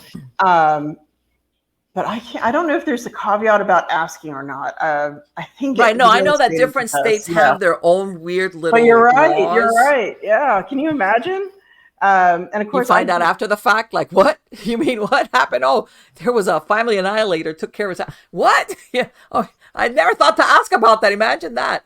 Well, that Yeah. was a case in New Jersey years ago. I was taking an ethics class, and that was kind of fun. And so I ended up writing a paper on the ethics of renting out a haunted house and not telling the people it was haunted. So it was Okay. in New Jersey, and this family rented this property, this apartment, and they had all sorts of activity and were very traumatized. They brought in a team who said it was haunted. I'm like, oh, that's where you always have to be careful as a team. Yes. And the tenants were trying to break their lease by claiming it was haunted and that they were not Yes. told. And so that was going. And I need to follow up on that case. I never did see how it resolved, but it is an interesting, Let me So ask you, what you found out? Was it really haunted, or had a reputation being haunted before they rented it? the owner was claiming it didn't. Okay. Right. So that was the argument back, and of course the question about breaking the lease. So they wanted to Uh-huh. break the lease and not have any recriminations from it, Right, and and get their deposit back and all that other stuff, sure. that's a problem. So, and I thought, well, okay, that's interesting. Do you use the ghost to try and get out of that if it's haunted to begin with? And what do we know about the team? And I did wouldn't want to be they? that team. I'm sorry. I know that, but I would No. not want to be the people that go in there and be like, nah, thanks, sorry. Yeah, no. Well, that's the other question that I've had to learn to ask in recent years, because we Hmm. always require a homeowner to be on the property. Yes, But are you renting or do you own? And do we have permission to be there? sure, And if they don't own it, then usually we have to, I would say, vague book it, but yeah, we can post on the investigation, but there's like no revealing details, and it's certainly very sure, scant. Uh, yes. Partly because of that. I actually had that Oh, happen. Oh my yeah, gosh, let's hear that. years ago. Um, how much time do we have left No, we before? got plenty of time. Keep going. Okay. Um, but because I was going to say I've got to check on my mom, but Sure, whatever. Take whatever uh, time you need, and I understand about that. what gets to be interesting, and I'll finish with this, and then I'll check in Mm-hmm. and see. She's probably gone to bed, and she's probably mad at me, but that's okay. Okay. But this did happen to us. We had investigated a house on Temple Terrace, and man, this place was really cool. It was the first time I encountered what I would call a shadow animal. And it was weird because it was like the size of a raccoon, but it was cat-like at the same time. It was black with black spots, and I swear I saw it come running directly at me. And I had an old-fashioned handy cam, the little infrared one, and Uh-huh. I actually put the camera down and was stepping out of the way. It did not show up on camera, I'm sad to say, but there was all of this activity, and it was a really neat house. And so we wrote our report about it, and I guess somehow the property was identified, or we sent the link to the wife. And it Okay. turns out that the wife didn't tell us that the house is in the name of her husband. Oh. They were getting a couple, it was like years later, they were getting a divorce. Uh-huh. And every time that somebody was interested in the property, she would send them the link. Oh my God. Oh my God. So I'm talking to the husband, and because they called and they're like, "What is going on here? Why?" And I explained everything, and I said, we have a signed statement because they, at one point, they were, apparently, she had some stake in the house, Right. but she was just trying to like stick it to him. Yeah. So she Uh-huh. was technically a homeowner, but it was in both their names. So even though we had her sign off and say we could be there, he had no idea. So Yeah. I was horrified, and I said, I am Yeah, so no, so that problem came in sorry. when she's mailing off that link. That's really what that did So it. what we ended up doing was, basically, I said, well, do you want us to take it down? And he said, well, no, that's not fair to you, but you have to scrub it of any information Right. whatsoever. And so that's what we ended up doing. But woof. And in fact, I think I was a wreck. I was very nervous Let me about that. tell you something. This is a cautionary tale to any wannabe or present paranormal investigators. Yeah. This happens. You have to sometimes vet your cases really carefully before you get Yeah. in there because of this is the reality of ghost busting in the 21st century. It's It a is what it is. learning process. So Yes, where sometimes, believe it or not, for lack of a better word, you're being used. The that's it. paranormal investigation. I think initially she was genuinely interested, Oh yeah, but but it got still. twisted. And it Right. was And like, here you're wow, you're just doing doing my your thing, living and over it. all of a sudden you're like, whoa, whoa, whoa, whoa. I'm in the middle of this divorce proceedings and it's like, nah, that's not what I signed up for. This is just to figure out that's really interesting that you Yeah. saw that creature, that black, whatever that was, raccoon. I have a shadow animals link on Let me ask you, do on my you think page. then that there was something in that house then? That's unusual. Yeah, I think so. She was probably exacerbating it a bit because she was trying to do EVP recordings. And I always Oh tell my people, God, there please, you please don't go. investigate your own house. I mean, my house Yeah, may have a former homeowner in it. She may have faded over the years, but I am not investigating my house because, sure. People you don't just, realize that's like, you need yeah, to get like, somebody objective in here. And I have had my house checked by my team, but whatever's here is very mild, and it's definitely, I'm not having much with it at all hmm anymore. When I first moved in, I would actually hear voices coming from this room, like right in front of this window that I'm at. And it okay, sounded like a conversation, and I would get up and I'm like, what the heck is going on? And it was always at 7 in the morning. interesting. And it was only usually February, March, and April. I never heard it outside that time. And this is still the original window. I did not replace it. So it's the original glass, but over the years that stopped, and I don't hear Okay. much of anything, but that was weird. But again, you don't investigate your own home. So I think the house was haunted, but I think she might have been exacerbating and maybe poking at it a bit.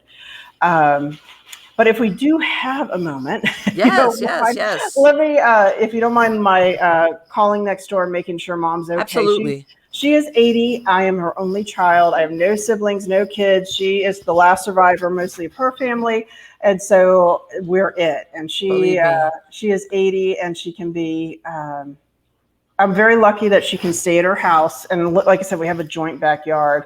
But That's usually that's nice, believe it or yeah, not, because I'm sure that outside of those circumstances, yeah, yes. but I do need to check on her because she goes to bed at Absolutely. 11. Go ahead. Go ahead. Do Okay. your thing. All right. I will be back in a second here. Let me. No problemo. Don't Okay. worry. All right. Oh, oh dear. And I got to clean up pug stuff.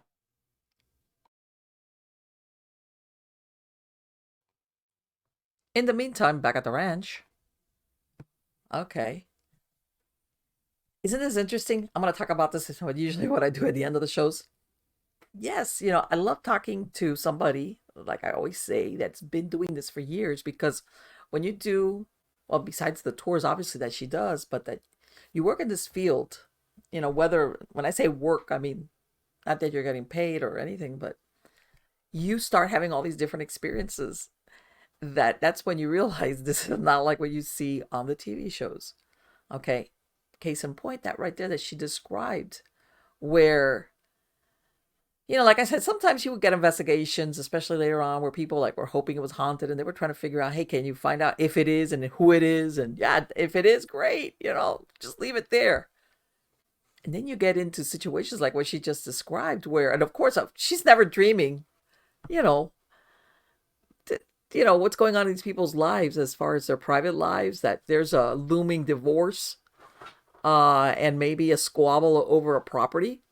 And the next thing you know, this lady is like, hey, guess what? I'm going to use the ghost hunters who came here, or the paranormal group, to like screw with you.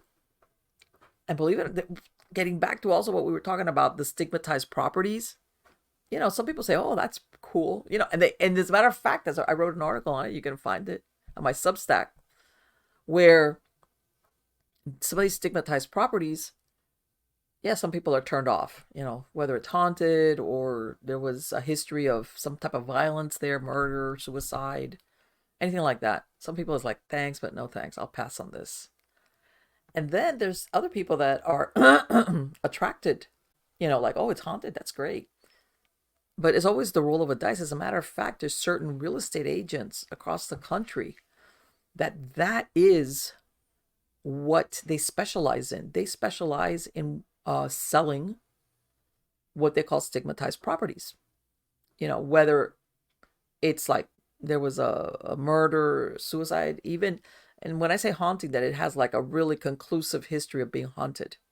Okay, because they realize you gotta work it a certain way in order to, number one, sell it. Number two, make some type of money on it. I mean, there's a lot of facts, but yeah, that there's certain people that this is what they work in, as far as, and it's, some people know, some people even, and it's really funny because even the hardcore skeptics, the ones that don't believe in ghosts, don't believe in that, don't believe in this, You tell them, well, you know what? There was somebody died in the house, passed away, and they didn't find him for a week, something like that. And they're like, no, I don't want the house. It's like, okay, so if you don't believe in the afterlife or ghosts or anything, what do you care if somebody died in the house? You hear people like either they're elderly and they die, and sometimes it takes a few days or maybe even a couple of weeks till they're found, or suicide. And it's like, what happened to the I don't believe in that kind of deal? And then all of a sudden, the non-believers become kind of believers. As a matter of fact, if you go to my website, you're going to see they have a link to a company called Died in House. And what they do is you plug in your address and it will give you a history if there's anybody that's either died in the house or if there's been any kind of like crime, like as in, you have some of these suicides or murders or anything like that. It'll come up because there's people that actually check on those things. And then there's even people that say, hey, if you want to get a bargain on a real estate and you don't care, stigmatized properties might be your thing, where you could get a better price on a house in a certain neighborhood because supposedly something bad happened there. And guess what? You can maybe knock off $20,000, $30,000, $40,000 off the price because the owners realize, unless I make it a bargain, nobody's going to buy this place. And of course, it all depends how far back. There was one that I want to say was Maryland. Maryland, or I think it was Maryland. One of the states over there, this gentleman, he ended up buying a property where an intruder had broken in and killed a father and his young daughter. Nobody told him. He ended up buying the house, unbeknownst. Later on, it turned out he got killed he was murdered in this scenario. This one of these dating app kind of deals where people are set up and basically they're murdered. There's like it's a gang and whatever.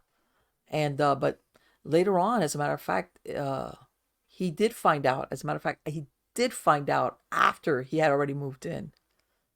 And it was one of those things where the laws that were in place at that time didn't help him out.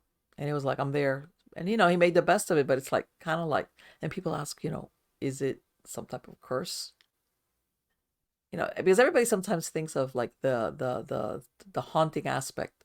Like we've had a death in the family in there, or a death in the, is it going to be haunted? But some other people look at it as in the stigma is some type of curse with a property where, and I'm sure everybody's heard of it, like where certain properties, there was another one, that article is also in Substack, where there was, I want to say it's Seattle. Yes, Seattle.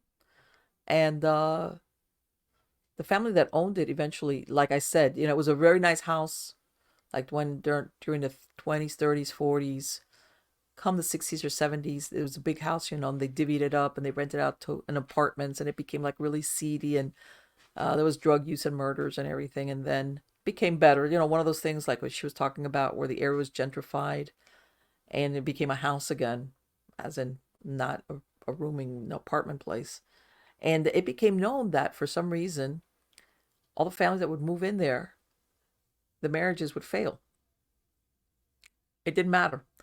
New marriages, long-standing marriages, everything would go belly up. And you would think, well, what are the odds on that? But sometimes certain properties get this reputation, for lack of a better word, for certain unpleasant things happening to you. But yes, that's another thing.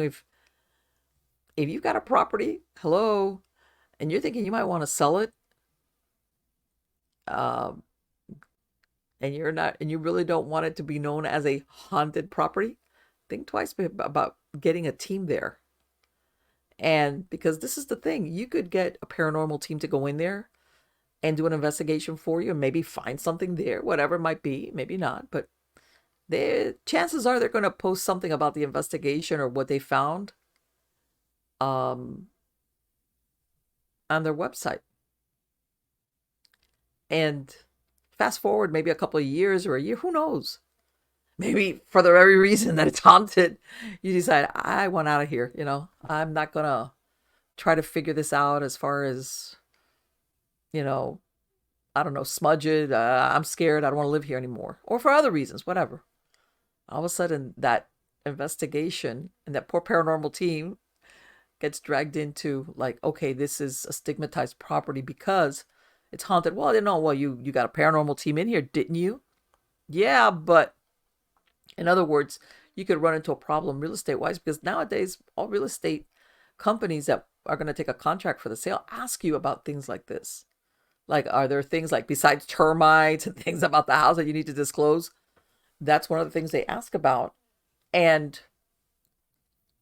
you could say I don't know, but the problem runs into that you say no or I don't know, and later on it turns out you did know. And how would you know? Well, because it was a paranormal team that came in here. So yeah, word to the wise, if you're thinking about selling your property and you really think it's legitimately haunted,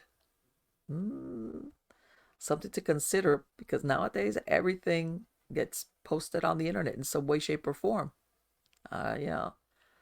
Or, but that's still, and once upon a time, you would hear like certain properties would get a reputation for being haunted, and even in small towns or communities, they would have the haunted house, which of course become abandoned because nobody wanted to live there.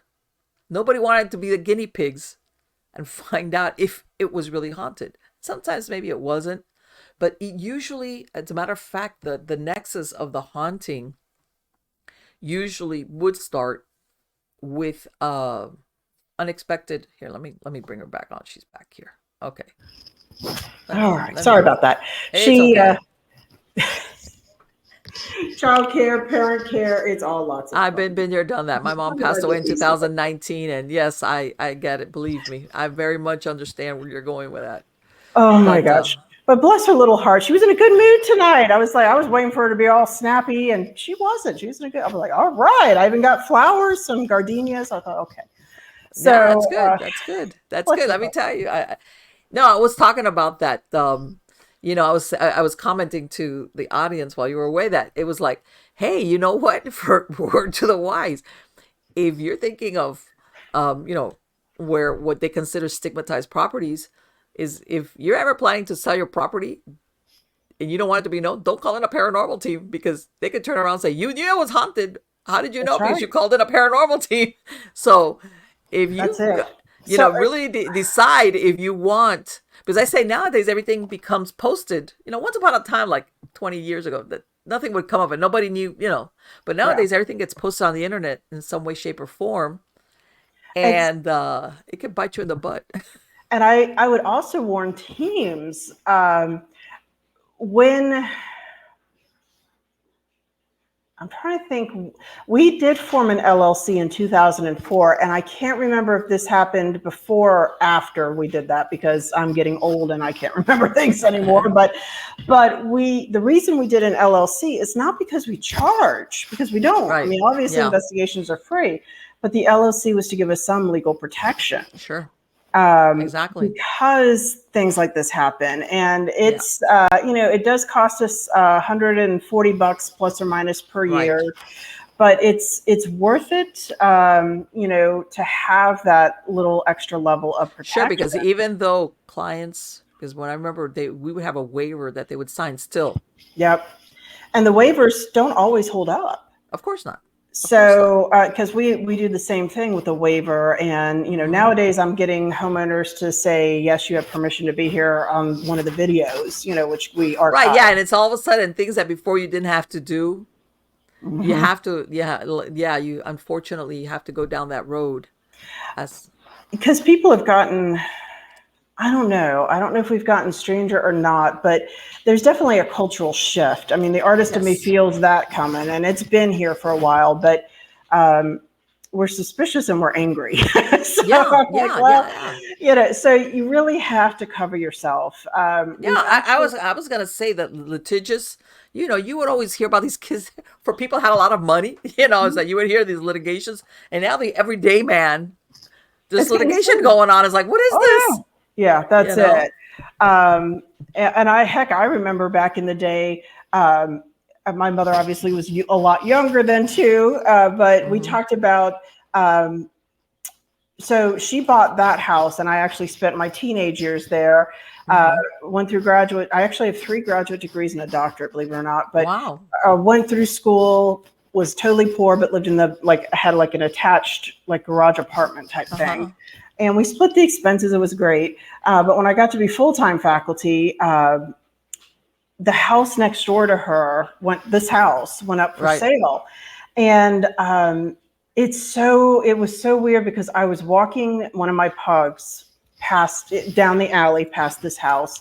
And I actually heard this little internal voice say, and it was in my voice. That's what's so weird. But it said, "You should buy that house."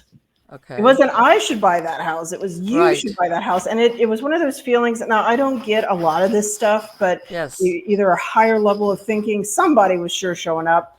And I wasn't even thinking about it at the time. But I actually got this at the end of the real estate bust, and it was on short sale. So thank God for that, because there's no way I could get a house today. But it was really kind of interesting because at one point we were talking about having me added to her mortgage because I'm her only heir. And she actually said, "Well, what if you get sued?" Right? I mean, that was one of the things that, was coming out. Normally you wouldn't worry about things like that.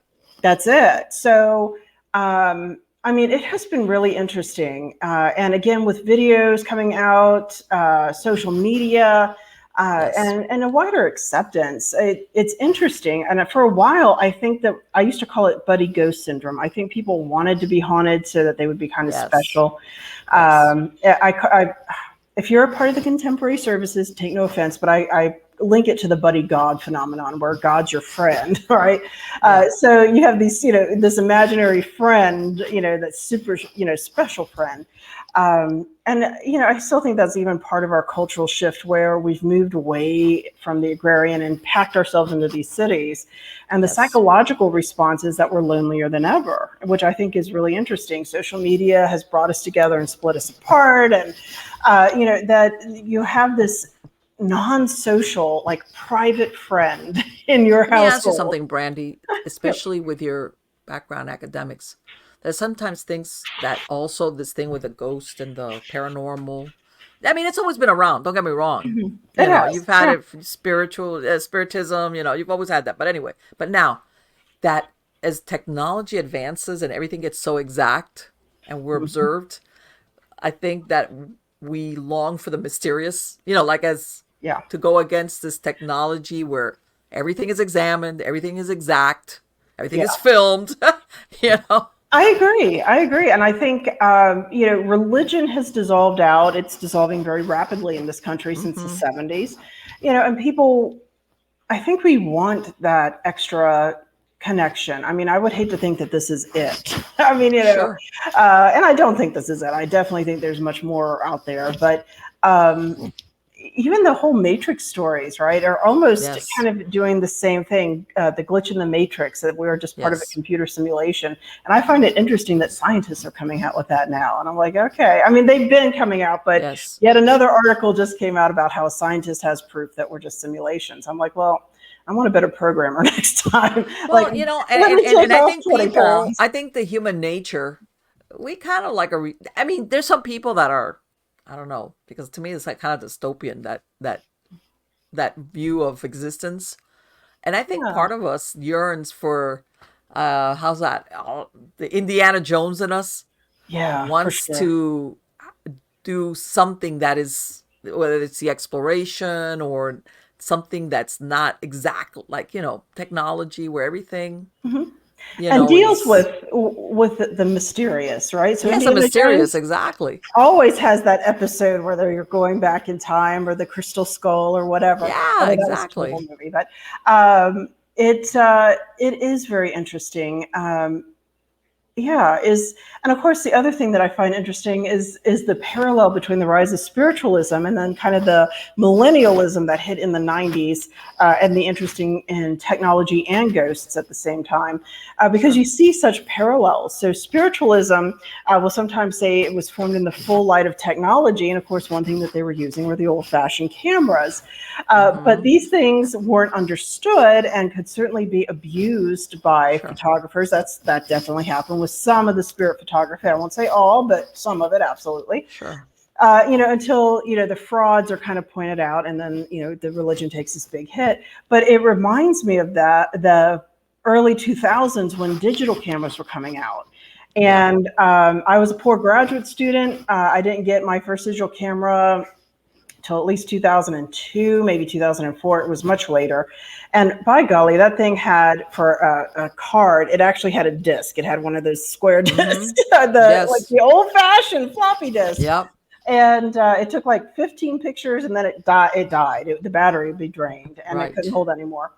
But the interesting thing is all of a sudden this burst in orb images. And so historically speaking, with technology coming in, we see ghosts transform. So the whole idea, for example, in the 1800s of the phantasm, the phantasmic, a Mm-hmm. phantasm was something that they had learned to do kind of like still projections Right. onto a wall. And so the ghosts started looking like solid, or excuse me, not solid, like transparent beings, right? Mm-hmm. In the Middle Ages, ghosts were oftentimes solid, or they Yes. could have a contact with you. You go back further and you find ghosts are like the breath. So Achilles tries to embrace the dead Patroclus and his arms go through him. The same thing with Gilgamesh and Enkidu.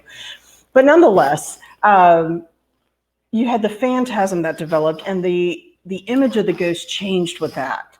And so you start seeing these see-through type figures, which helps to inspire spiritualism and the double exposures. But then we get to the 20th century, or excuse me, the 21st century, and everybody has digital cameras, but we don't know how they work. Right. So, people are taking pictures. I got so many orb images, and I Oh my remember, God, it was fun. I look at some of these old shows, yeah, when the they do that, orbs. when they captured an orb, and they're like, "Oh my God, the orb, the proof," and now it's like an orb. Oh yeah, yippee! All Well, right, not only that, but it's so easy to disprove, right? exactly. So Yeah. I know there was a point in which I had to go through the Spirits of St. Pete website and take down all of the orb images because Yeah. I'm like, oh, it's not proof. Yes. But again, it was that lack of understanding, right? Mm-hmm. So I'm kind of curious to see it, because the technology becomes popularized and more people have access to it, but they don't Yes. have necessarily the mindset to understand that your flash field and your lens are too close together, and anything in Yes. front of it will be illuminated, thus producing an orb, right? I'm kind of curious to see what happens. Well, actually, I've already seen the next phase, and that is at-home security cameras.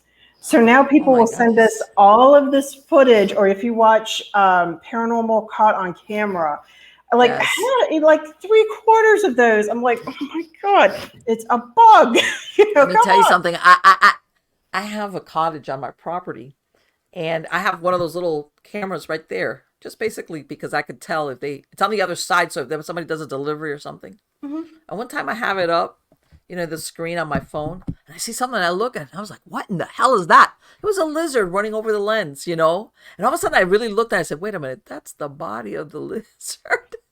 But But yeah, it's like yeah. stuff like that, Well, yeah. and folks don't understand, particularly with the infrared cameras, that they produce heat that attracts insects. Depending on how Yes. you have it set up, it can be different speeds for the camera. Yes. Um, so we actually had a case, excuse me, in Clearwater, in which this woman she was selling her house because she was convinced it was haunted. And what convinced her was she had all of these, like all around the perimeter of her house, she had all these security cameras.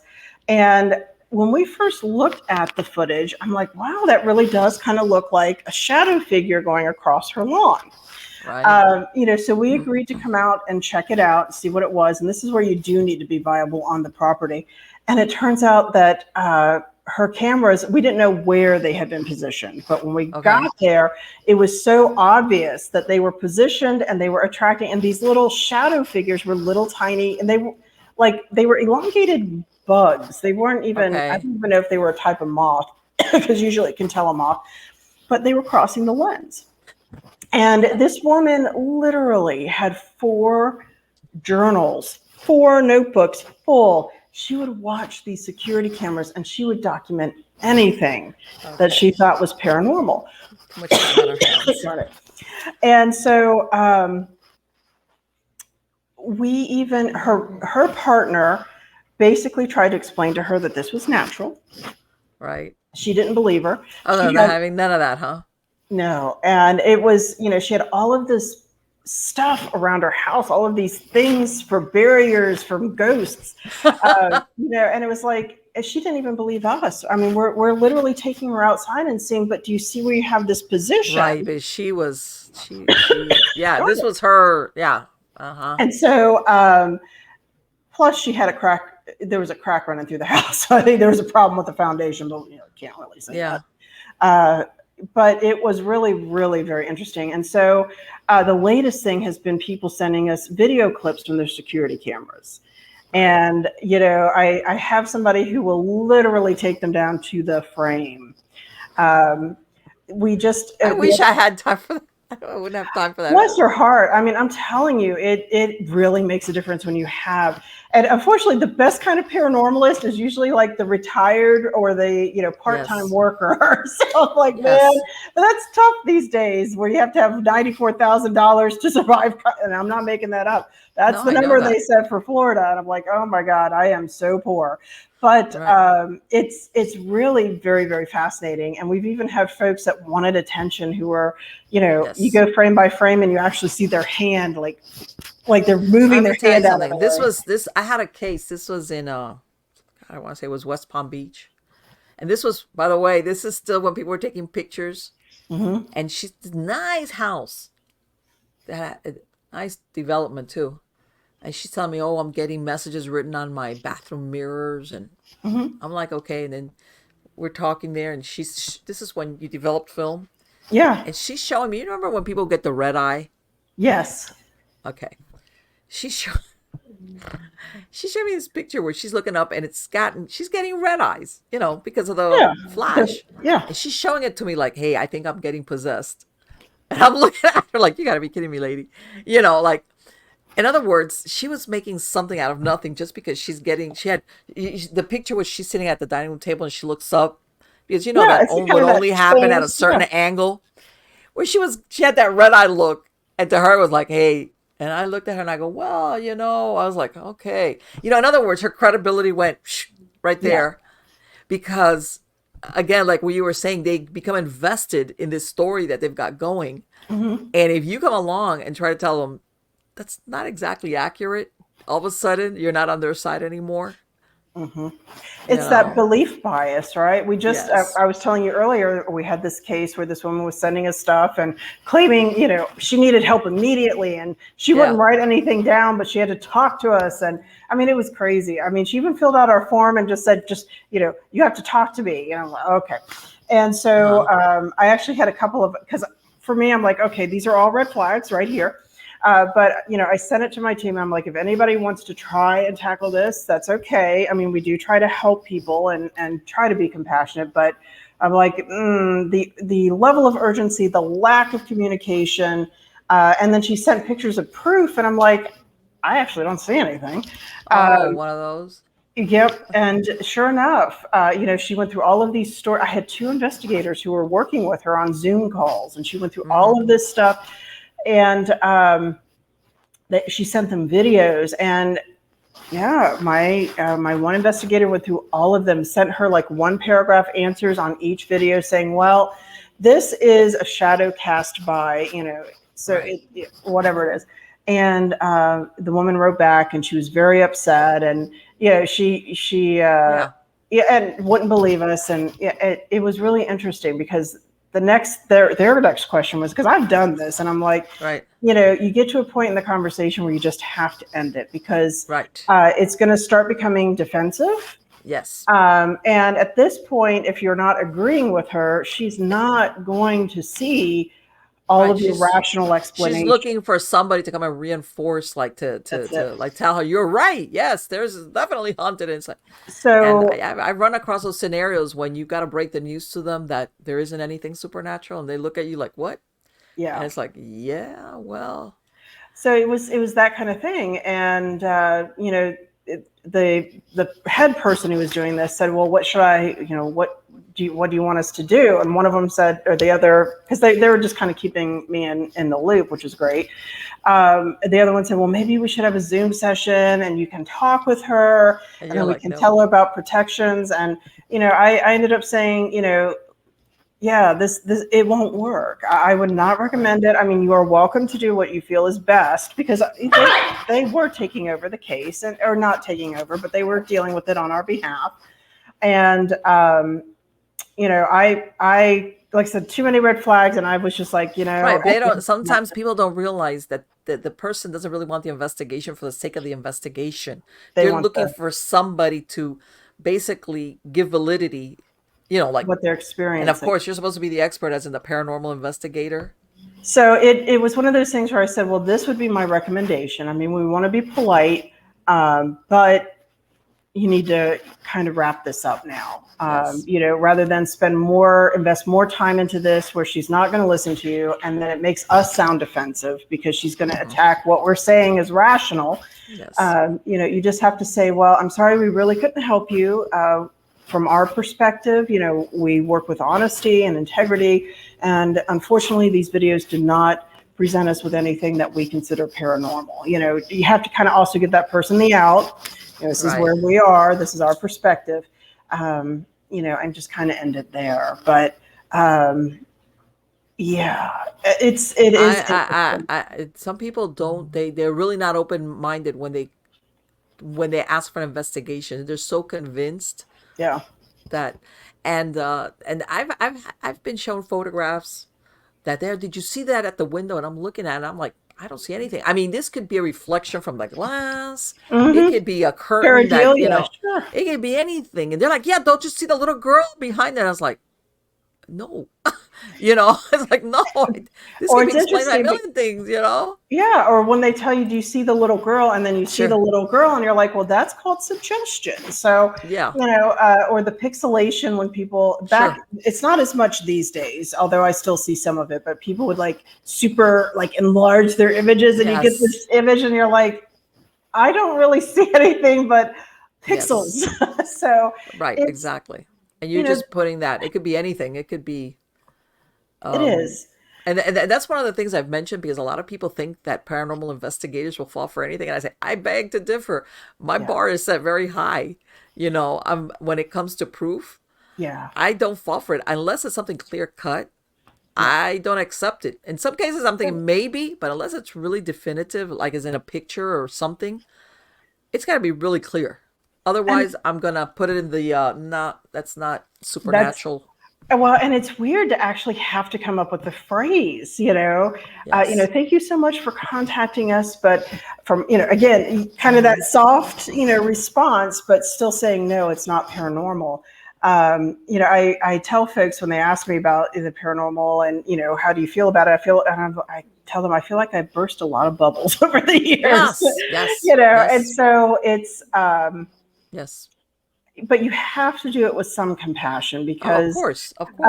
if people are reaching out to you and they're concerned, or they feel, there was this one woman who had a picture of, it was pretty obvious. It was like something right in front of the lens. And actually, I had this with a member of the spirits team years ago.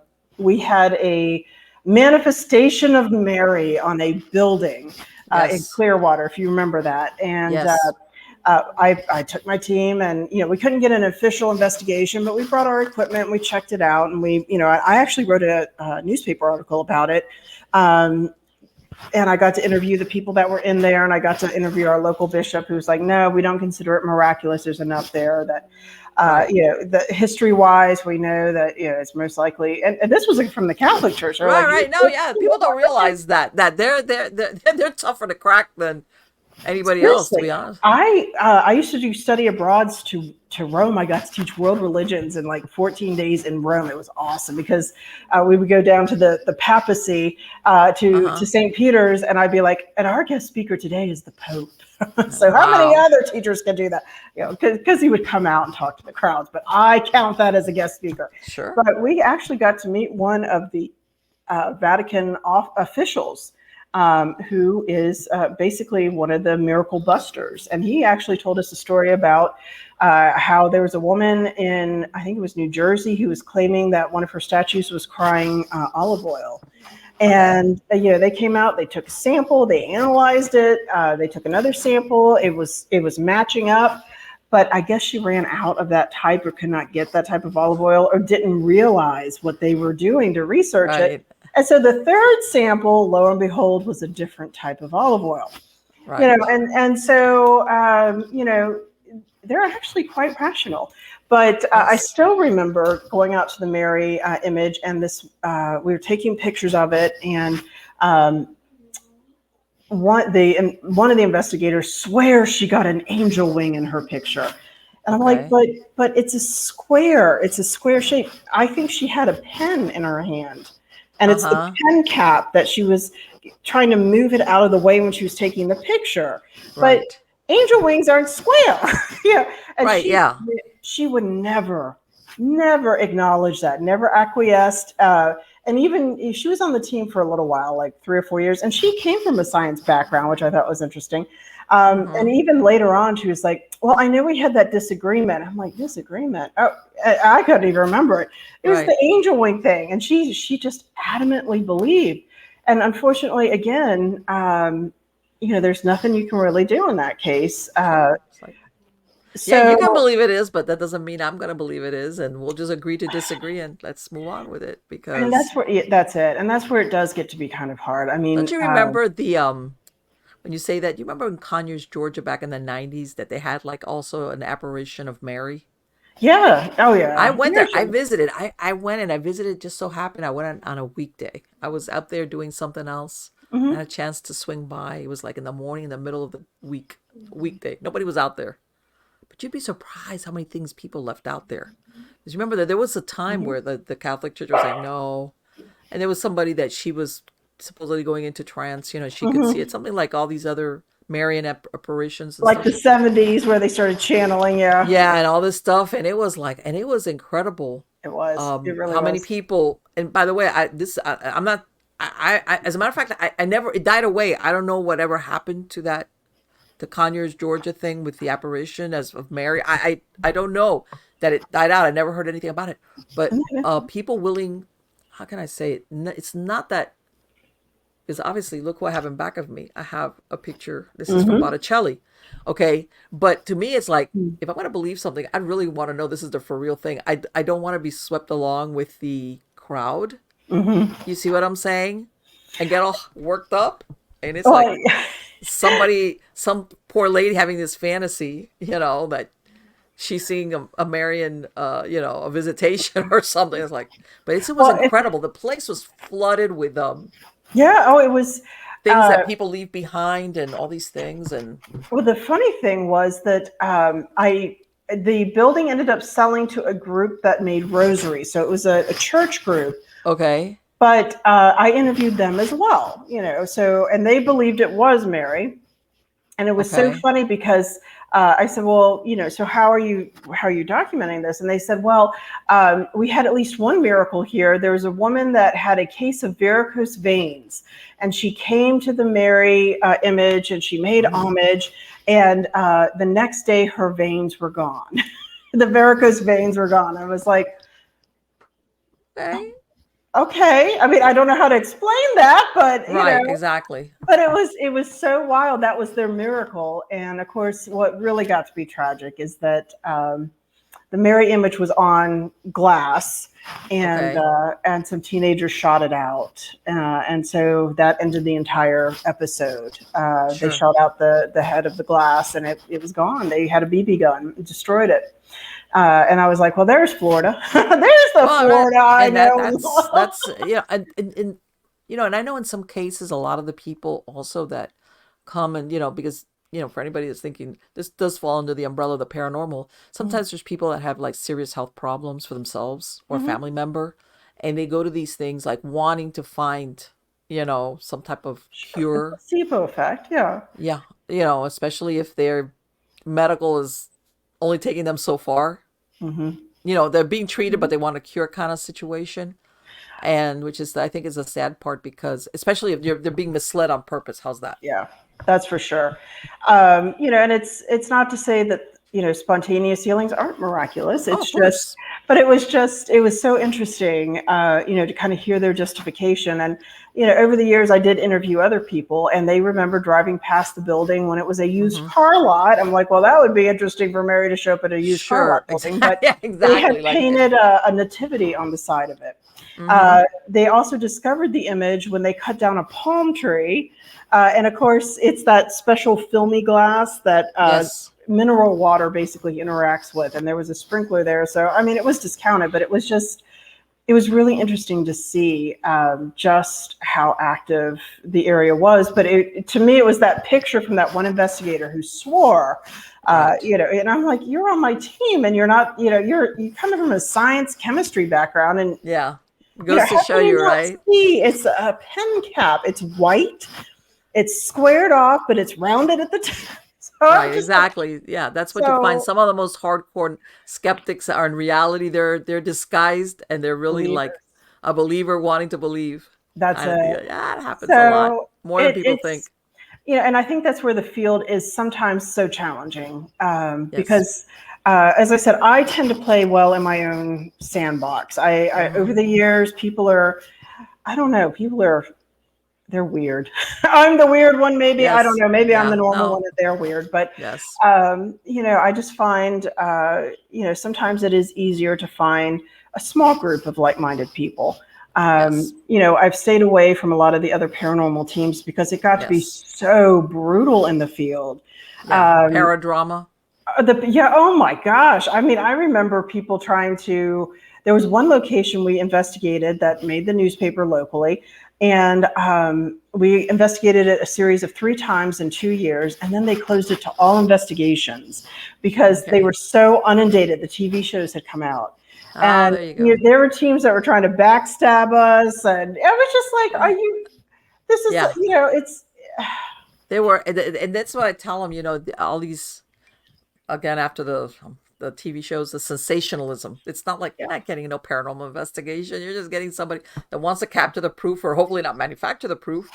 And but let that me was ask you: have you come across? Because at one point, I want to say there was a time, whether it was a restaurant or a hotel, which did not want to be known as being haunted.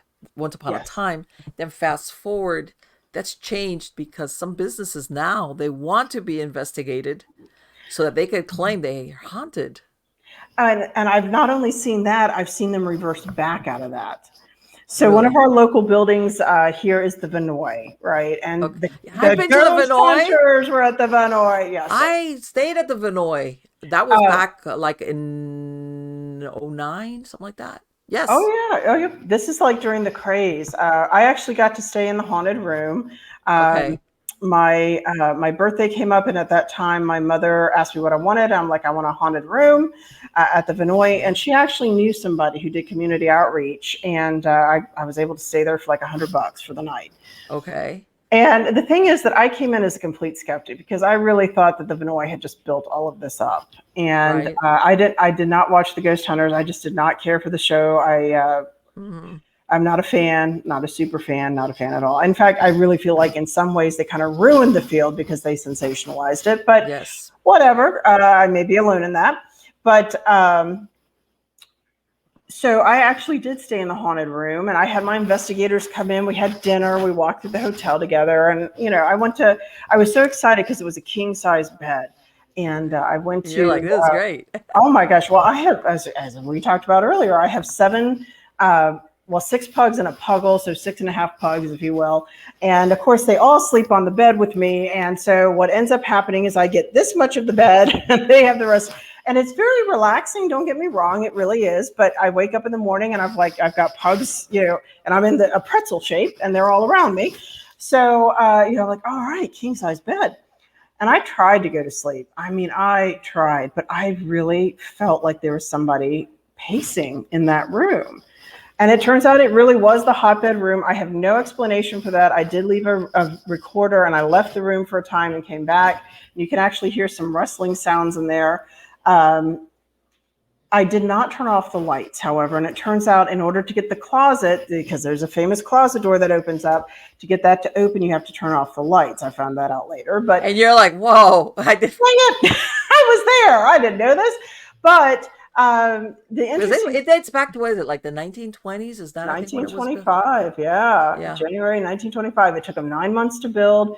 It was about $3 million, which was big money in the 20s. Yes. So anyway, so I got to stay in the haunted room, and I am not one who normally gets spooked, but man, oh day, and I have no explanation for that agitation, because I was like, this will be great. I'll enjoy this great hotel. But all night, I would kind of doze off, and I would just have the sensation that there was somebody pacing from the back, from the bathroom, past the bed to the closet, back and forth. And they were just really irritated that I was there. And I'm like, okay, this is odd. But the interesting thing is that kind of after the the Ghost Hunters episode, and a few years after I stayed in the haunted room, I would call or we'd take the history tour. And anytime we brought up anything about the ghost, they totally backpedaled. They didn't want to talk about it, or you would feel this eerie cold coming from not the ghost, but the tour director. And it was just like they shut the door on it. You barely hear about it anymore. I mean, people know about it because of word of mouth, but I haven't seen the Ghost Hunters episode aired or anything else. But it's interesting that there was such a step back from it. Did you ever get to visit the Bellevue, the Biltmore, the one before they renovated it? Yes, I did. And I have a sad story about that one, because I would call the Bellevue. We do not do investigations unless we're allowed to be there. And I mean, they would do rude things. Like I was on hold one time for like 35 to 40 minutes. They wouldn't even, they were like, we'll talk to somebody. And either they forgot I was there or they didn't want to talk about it. And I think I tried. I tried maybe 3 or 4 times to see if we could come in, because we wanted to come in with permission. They wouldn't return the call, or I'd be on hold and nobody would answer. I'm like, okay. So all of a sudden, in the middle of nowhere, they brought in a paranormal team from Orlando.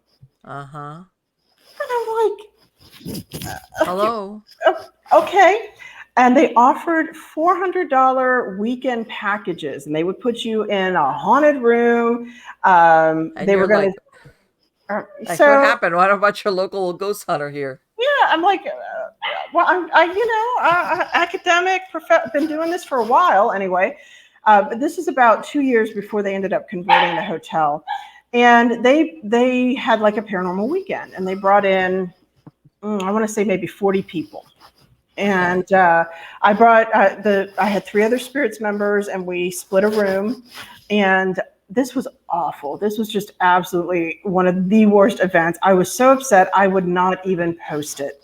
I never put it up on the spirits page because I didn't know at the time they were going to, shut down or anything. But the first thing that happened was when I got to the room, there was a blackbird, because I was the first one there.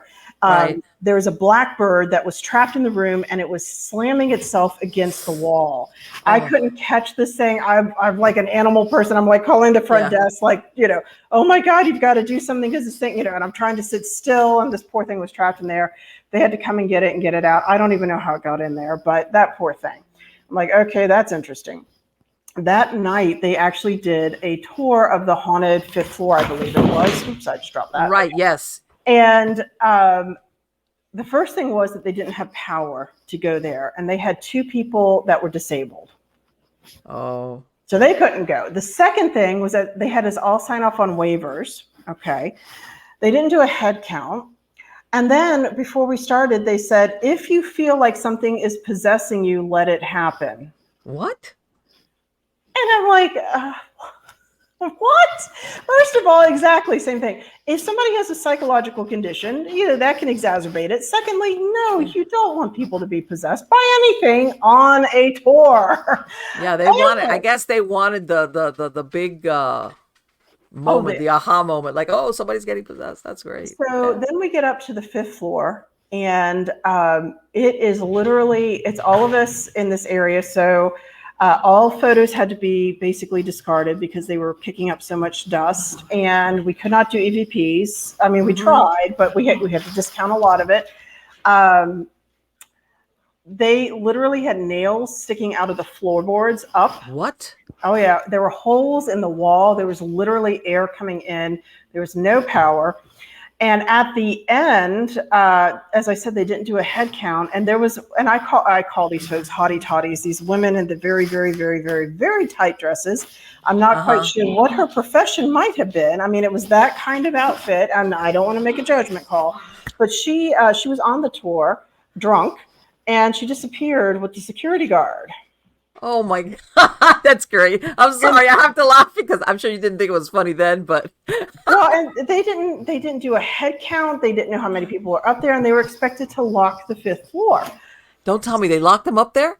No, I don't know what happened after that, but the thing was they didn't know where they were. They didn't know how many people. I mean, I was so astounded, and it was just such a comedy of errors. So I ended up, as I said, I refused to publicize it. I was that upset over it. I mean, I should have, but it was just so badly done. And I was really insulted. They brought in a team from Orlando, and just really insulted at the lack of integrity, organization.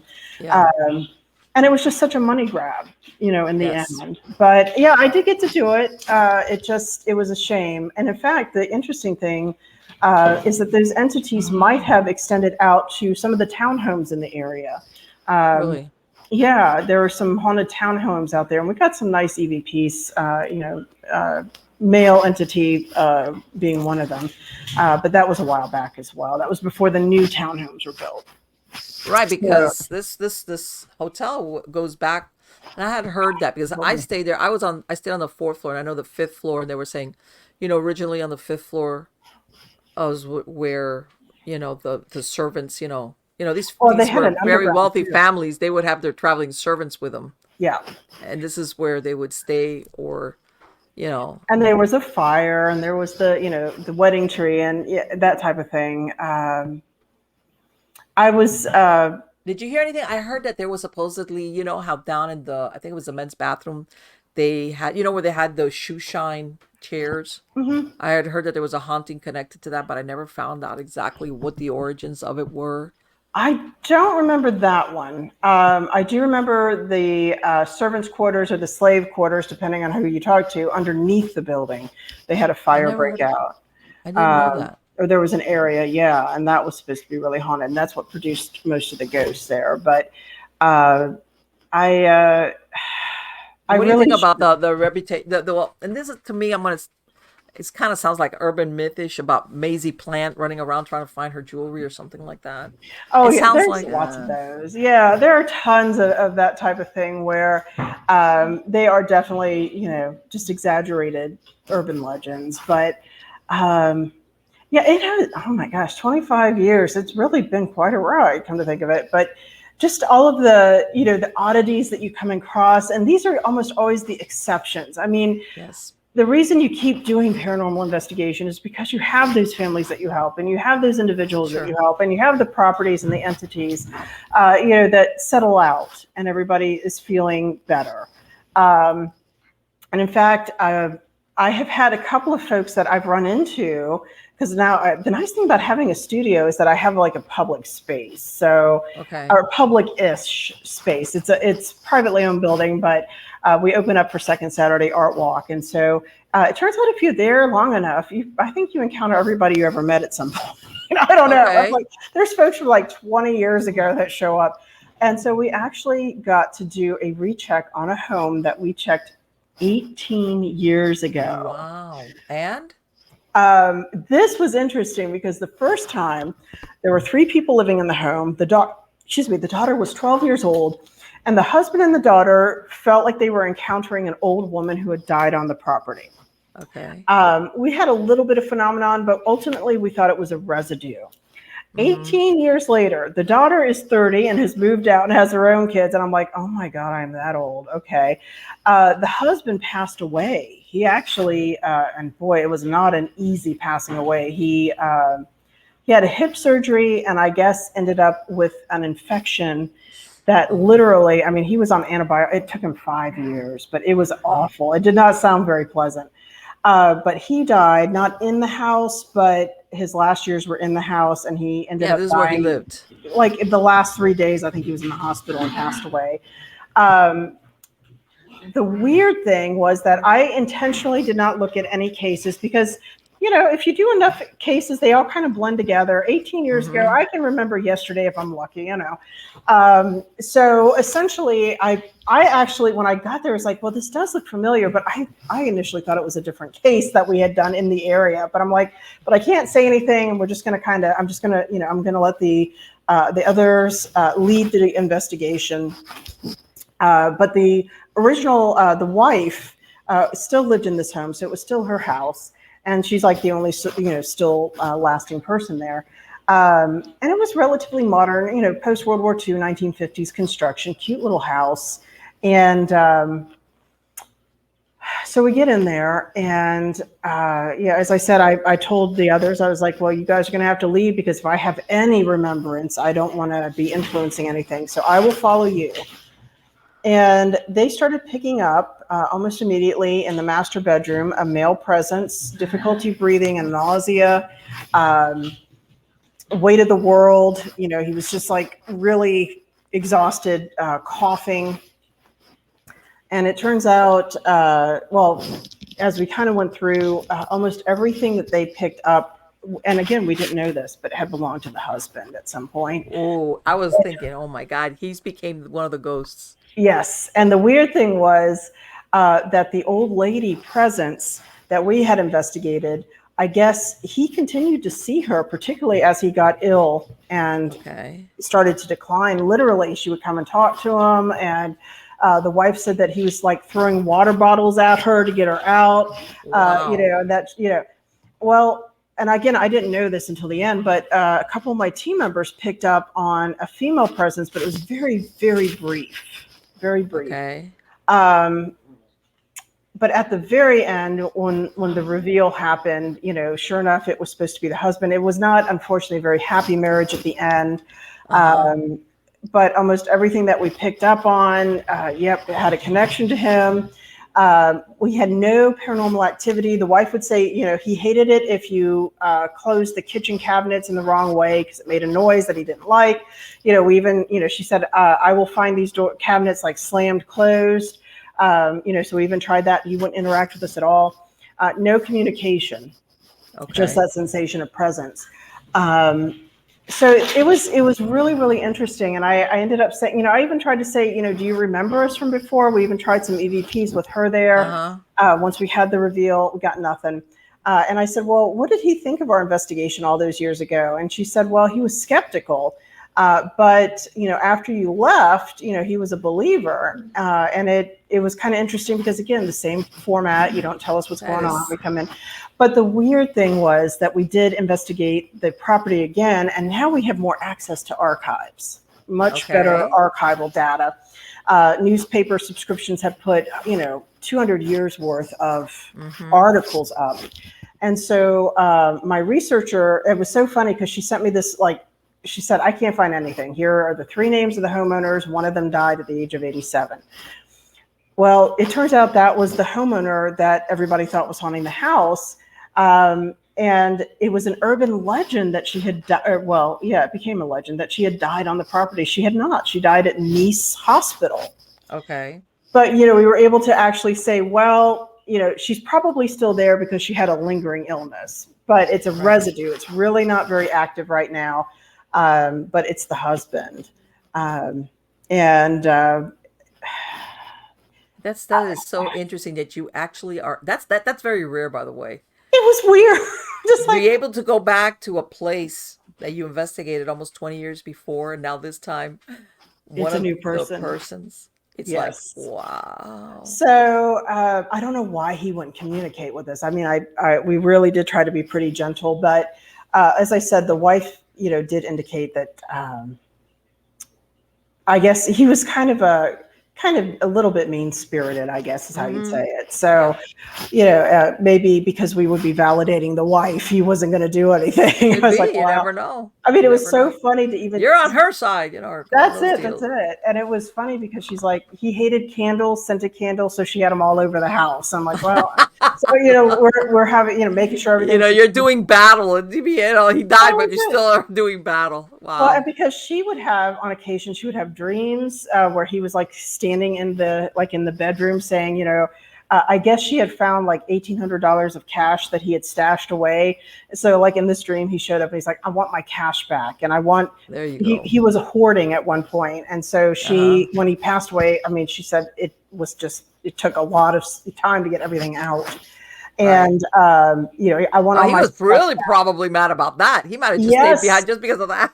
Yeah, What are you doing with all my stuff? that was what was so interesting was these dreams where he was like, I want it all back. You didn't have any right to do that. And she's like, so, I said, well, if he's here, you just need to keep reminding him it's your house. And she's like, oh yes, I do that. He hated nails in the wall. So she had the wall covered in pictures. And I'm just like, there you go. Yep, you're certainly showing him. Yeah. Yeah. But it was kind of neat too at the same time.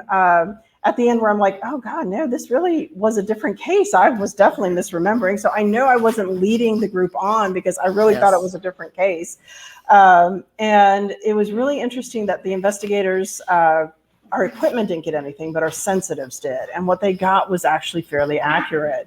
And that's always kind of weird. And then to finally, kind of say, well, the lady didn't die on the property, but, But you know what? She lived there. She lived there. Yeah. This is the thing that people think that, technically you could You have pass to away in a die there. hospital. Yeah.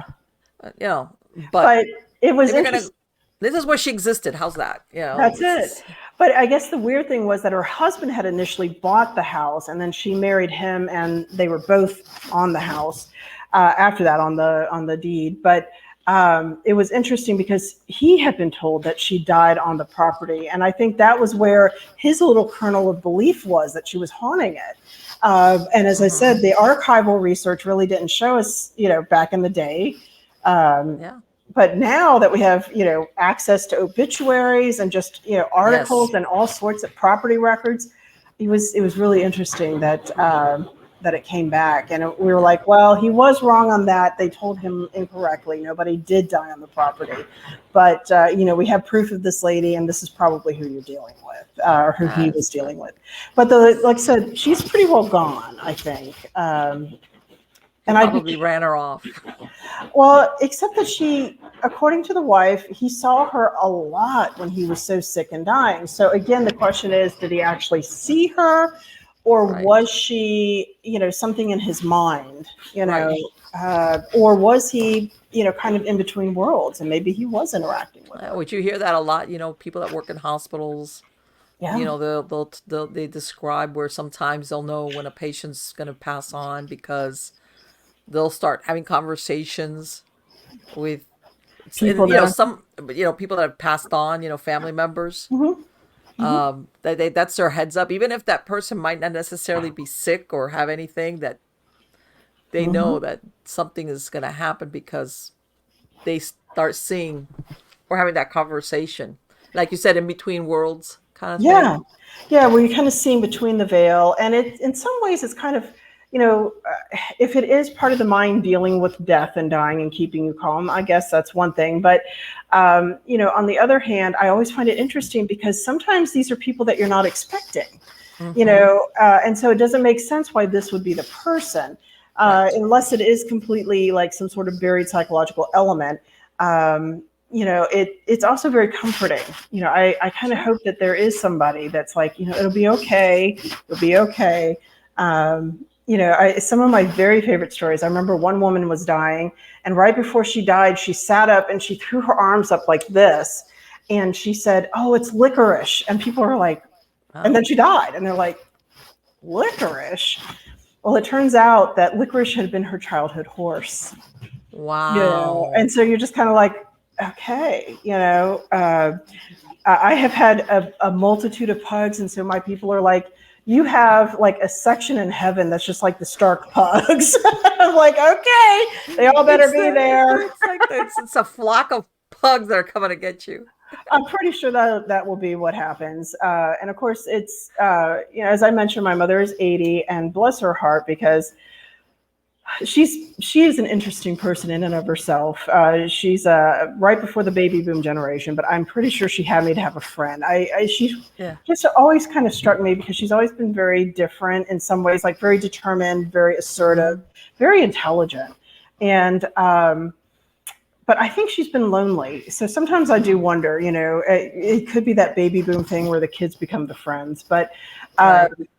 it's interesting because she's been dying since she's like 65, if you will.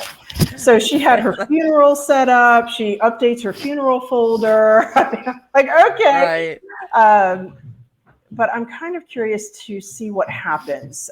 She seems to be in good health right now. Yeah. I'm keeping her at home, but she's going to be a very hard loss. I mean, it's Yes. the one person you know your whole life. But Yep. I kind of wonder who will come for her, because my father has passed on. He Hmm. was one of the most active encounters I ever had. Um, and like I said, it's always family. Her Hmm. brother has passed on, and that was a weird story in and of itself. But I kind of wonder, if her parents will come for her father. So she's outlived all her significant others besides you, is what you're saying. I'm She's it. I'm her. She's my only family. I'm her only family. yes. So it's really going to be hard, because I'll be darned, man, if she didn't develop a sense of humor when she got older, and I'm like, where's this been your whole life? But we're dealing with most likely moderate dementia anyway. But Yes. she's in good health, and as I said, I can keep her home. She comes with me on errands. We go grocery shopping. I try to keep her as engaged as possible. Sure. Um, but I guess part of me, as this will eventually accelerate, is kind of curious to see, who comes for her, and Yes. how comfortable, is it. And then of course she actually bought me, like, years ago, a Chinese ancestor house from ancient China. This is when China was still like allowing the export of Uh-huh. supposed antiques that go back, hundreds of years. I've never had this thing tested. I probably should have a carbon date test, because I don't know for sure, because tourists are gullible. But I got this from an airline flight attendant who actually did study a great deal of Chinese history and apparently had pretty good connections. Or she got Okay. this for me. And my mother's already said, well, I'm going to move in there. And you're like, oh boy, okay. Oh, man. Well, I've already told her, because it has a little window cut in it. And I'm like, I'm Uh-huh. putting up curtains. I am putting up curtains. It's You like, know? no.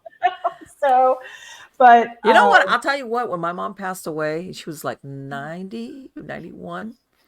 At the beginning, I was like, Mom, I don't want to see you. I was like worried because I'm the only daughter. I'm in the same circumstances. I have half siblings, but I was the only daughter, and everything. And I was like, please, Mom, don't do this. I get it. We're good. Like, I don't want to see you. I don't want to wake up and here you are, like, trying to comfort me. I'm okay, and I know you're okay because you lived a nice long life. You know what I'm saying? yeah, I haven't had that conversation with her yet, but it is Well, on no, my you agenda. know what? It's really funny because my mom was the opposite. She never made any preparations. She never wanted to talk about, Okay. last that conversation was verboten. Nope, we're just gonna pretend I'm gonna live forever. It's like, Okay. oh, okay, thanks. That kind of Yeah. thing. Well, it's so funny because I'm like, she does not believe in the supernatural. She's softened over the years, Uh huh. um, a little bit, because she thinks I'm rational. And I'm like, well, thanks, Mom. That's, at least, I don't think I'm insane yet. But it has been really interesting with her. And of course, there have been, as I mentioned, this was kind of weird. We had a paranormal investigation, and there were, at this point in the spirit's, history, I was actually having folks meet me at my house, and I would drive us, so that they had Okay. no knowledge of where we were going. And it wasn't all investigators, just like one or two, just to keep that, that absolutely cold factor. Right. And I had two investigators who had met me at my mother's house, because at that point I was living in the back, and I was like, well, just meet me in her house, because it's, the car will be out front. And they came in and we were just chatting for a little bit. And one of the women was going through a hot flash. God bless her. So she's like, doing this. And my mother, man, she didn't turn the AC under 80 ever. So I'm like, I can't touch the AC, I'm sorry to tell you, but, I'll turn on the fan for you.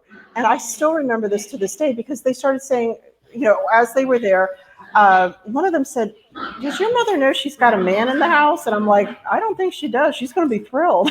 So it's like, what? She's describing this, he's kind of a big guy, and he's kind of got this reddish brown hair and a beard. And he's kind of like this, he's kind of,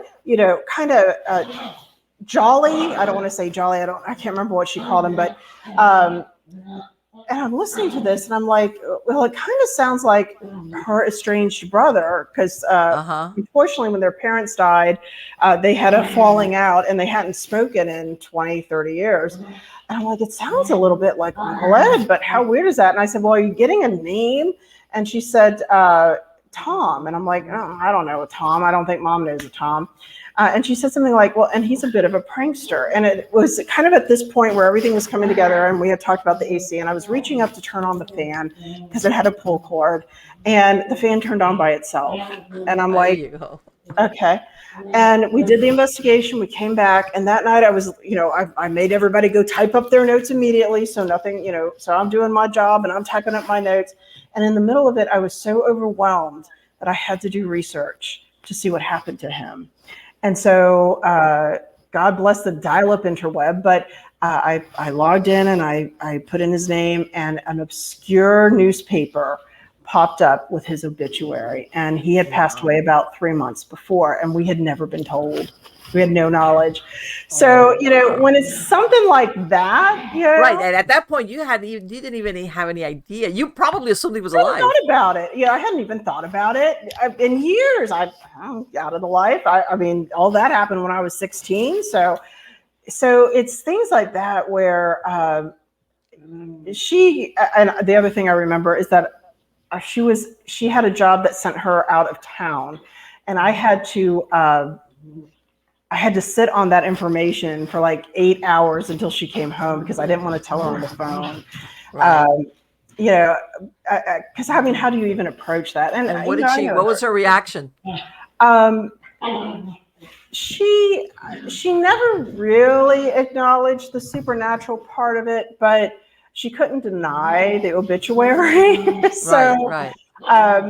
The other thing that happened was my father passed away in 2012, and I honestly don't know how I exist. I find it ironic I'm a Gemini, because my parents were opposites. So, she came up with the feminist movement, and, liberal and Democrat, and he, pugs or canoids, and he was a cat guy and a Republican and conservative. So like I said, I'm like, how am I existing? I don't understand. And he was kind of an odd fellow. He was a civil engineer, and he was a Vietnam veteran, but, he actually did not get hurt in the war. That was another weird thing. But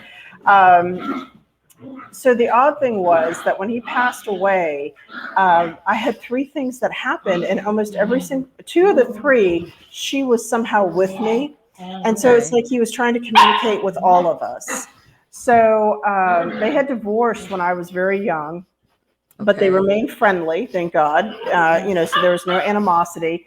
And, he would come over for, he'd fly down from Missouri. Ugh, sorry, I'm not a fan of the Midwest. But he would come down for holidays. And, I had visits over the summers, and, definitely kept in touch. It was an okay situation. Okay. But it was shortly after the funeral, and Mom and I were here in my house, and we were sitting in the study because I had a DVD player back when you had to have separate DVD players. And we were watching Perry Mason movies because my mom's a huge fan. And I remember looking at her and I said, you know what, for all of the things that were different, we do have some things in common. And I said, Perry Mason was pulp fiction. He started off as a pulp novel. And Dad and I both liked The Shadow. Dad would listen to him on the radio, and I was like hardcore into the 1930s Shadow, reprints of the Pulp Fiction. Right. And as soon as I said that, y'all are not allowed to judge me, please. But I had an action figure from the 1994 Shadow movie, which was a horrible movie, but it was the Alec Baldwin Alec Baldwin, right? And it has stood on that shelf. I mean, I'd lived here, at least a year. Nothing had ever happened. It's a one-story building. The pugs are lying down. There's no vibrations. This thing actually went whoop, off the shelf at that exact moment. I put it back. It's never done it again. But I'm like, okay. And I remember looking at her and she looked at me and, I'm like going through all these things. What could this be? What could this be? Nothing really checking off. I'm thinking, okay, maybe. The timing is a little bit suspicious, if you know what I mean. It was odd, and he was fascinated with the paranormal investigations. He did like that. So, and I have to give my parents credit because they never told me I was crazy. I have degrees in religious studies and humanities, classics and history, liberal studies. They never once said, are you nuts? Why are you not going into business or anything like that? So, and they, for the most part, even though mom frowns a lot about the paranormal, she's never, I've not been forbidden, and my dad always liked it. And they've been supportive of the arts. I mean, and that's been great. So, the second thing that happened was interesting because I was on the phone with her and I was his only heir. I had inherited his Saturn, and this was during the time that Saturn had the major recall, that the steering column could go out. I remember that. And nobody had this part. There were 2 or 3 Saturn dealerships, and I was trying. And the thing was that I have a Miata. I still have this Miata. This Miata will be 30 years old next year. So, and I love this car. But there was a period of 10 years where this Miata had no AC, which when you teach can be a little bit of a bummer because Florida is hot. And so you kind of, walk into the classroom pouring down with sweat, and the older I get, the more sensitive I am to humidity. Yay! Yes. So I love his car, because even though it was a yucky gray sedan, it had AC, and now I can't drive this car. And so I was so frustrated. And there was one day where I was here, I come home from teaching, and I had gotten a letter from Saturn. And mom was at work, and she had called in to see how I was doing. And I read the letter to her, and I said, "Can you believe this? They're telling me to do this, this, and this, and I've already done that. And this letter is all chipper and perky and nice, and they are lying." And I was just like ranting about this letter. And I put it down on the kitchen counter, and I turned around to get something out of a closet, essentially a little cabinet, kind of right around the corner. And as I turned around, I heard this little thump behind me, and I'm like, and I turned around, and in the middle of that letter was the Monopoly car token. Oh, wow. And I remember my mother saying, "What is going on?" I said, "Well, there's a car token on the letter. And you have to understand, I mean, unless the pugs have grown thumbs, I can't explain this. And there's no shelves. The Monopoly game, I had to go out and find it. It was in the garage under boxes, and it was sealed shut from humidity. I had to pry the box lid open. That's incredible. And at this point, I'm like recording, opening it. I'm like, look, it's not here. So the actual piece wasn't in the box. It was not in the box. And this Monopoly game was 40 years old, and I think Dad might have played it. I don't know how the heck he found it in that garage, but by God, he did. And so, and I have that Monopoly car. I have kept it. And to this day, I have no explanation for how that happened. But I think he was like, "Would you please stop complaining about the car?" Yeah, I was like, exactly. That's enough. But the third thing that happened, and this was the last time, I had come home from getting groceries, and I was unloading them, and I was by myself in the house. Mom and I had gone out to go grocery shopping, and I'd come home and I was unloading everything, and I heard this scraping sound, like something scraping down the inside of the refrigerator, which was really weird, like a metal sound. I'm like, what in the heck?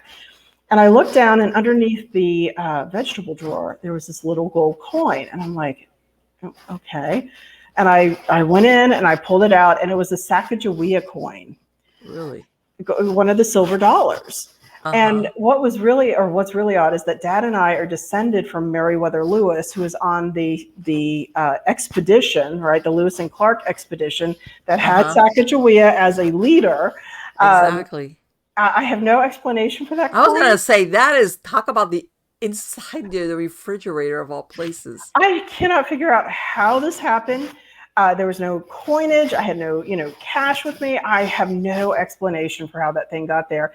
And the odds that it was a Sacagawea coin. And I kind of thought, okay. And that was really the last time he really did. And you would understand the significance, besides it being obviously like where they be proud of the family line, be proud to be a Stark. And it was just, I just have no way to explain it. I mean, of the three, to me, that is maybe the weakest. If there was a coin somehow stuck on a piece of produce that I was putting away, I mean, what are the odds of that? No, yeah, that. Let me tell you, that is like an excellent story, because it's like one of these things, like you said, when you start going through all the probable, and you're like, no, it can't be this, and it can't be that, and then what you're left with is your dad. It was all within a 6-month period after his death. And people would kind of sense him a little bit here and there. Like I had the spirits come over, and but for the most part, he kind of simmered down. But it's one of those things now too, where I'm like, I don't want to see Mom, but she has a high bar. So I'm like, are you going to do what Dad did and let me know, or But I don't want to know. I really don't. And y'all gotta give me space and leave me alone. But it's and as I said, I still have those two the metal pieces, which even fits with ghost lore because they like metal. They can move that pretty easily. But just that is an excellent story. It was fun. There's people that it's not that it's scary or that they're haunting you. It's just like they're kind of remembrances, and then I've heard of that. They kind of fade out. Like, okay, you're okay, I'm okay. It's bye. I got the message through. I'm here on the other side, and I think part of the reason that he did that was that for many years he had been at the very least an agnostic, and having gone through Vietnam, I mean, I guess I understand that. Sure. And when he was a child, I guess. My grandparents weren't going to church enough or something like that. And the minister stopped by to encourage them to come. And my grandfather was like, screw this, and just quit going and quit the family going. So, it was always kind of interesting in that sense. So I kind of wonder if part of the message was, there really is something on the other side. Yeah. For all the times that I might've said, I'm not sure. I'm letting you know. That is a great story. So and Brandy, that let me tell you something. That's what I'm saying. That sometimes when stuff like that happens to you personally, that you're not getting it from a third party, and it gives you so much empathy, to how other people feel, and that's where I think it's good to be a paranormalist as well and have that understanding.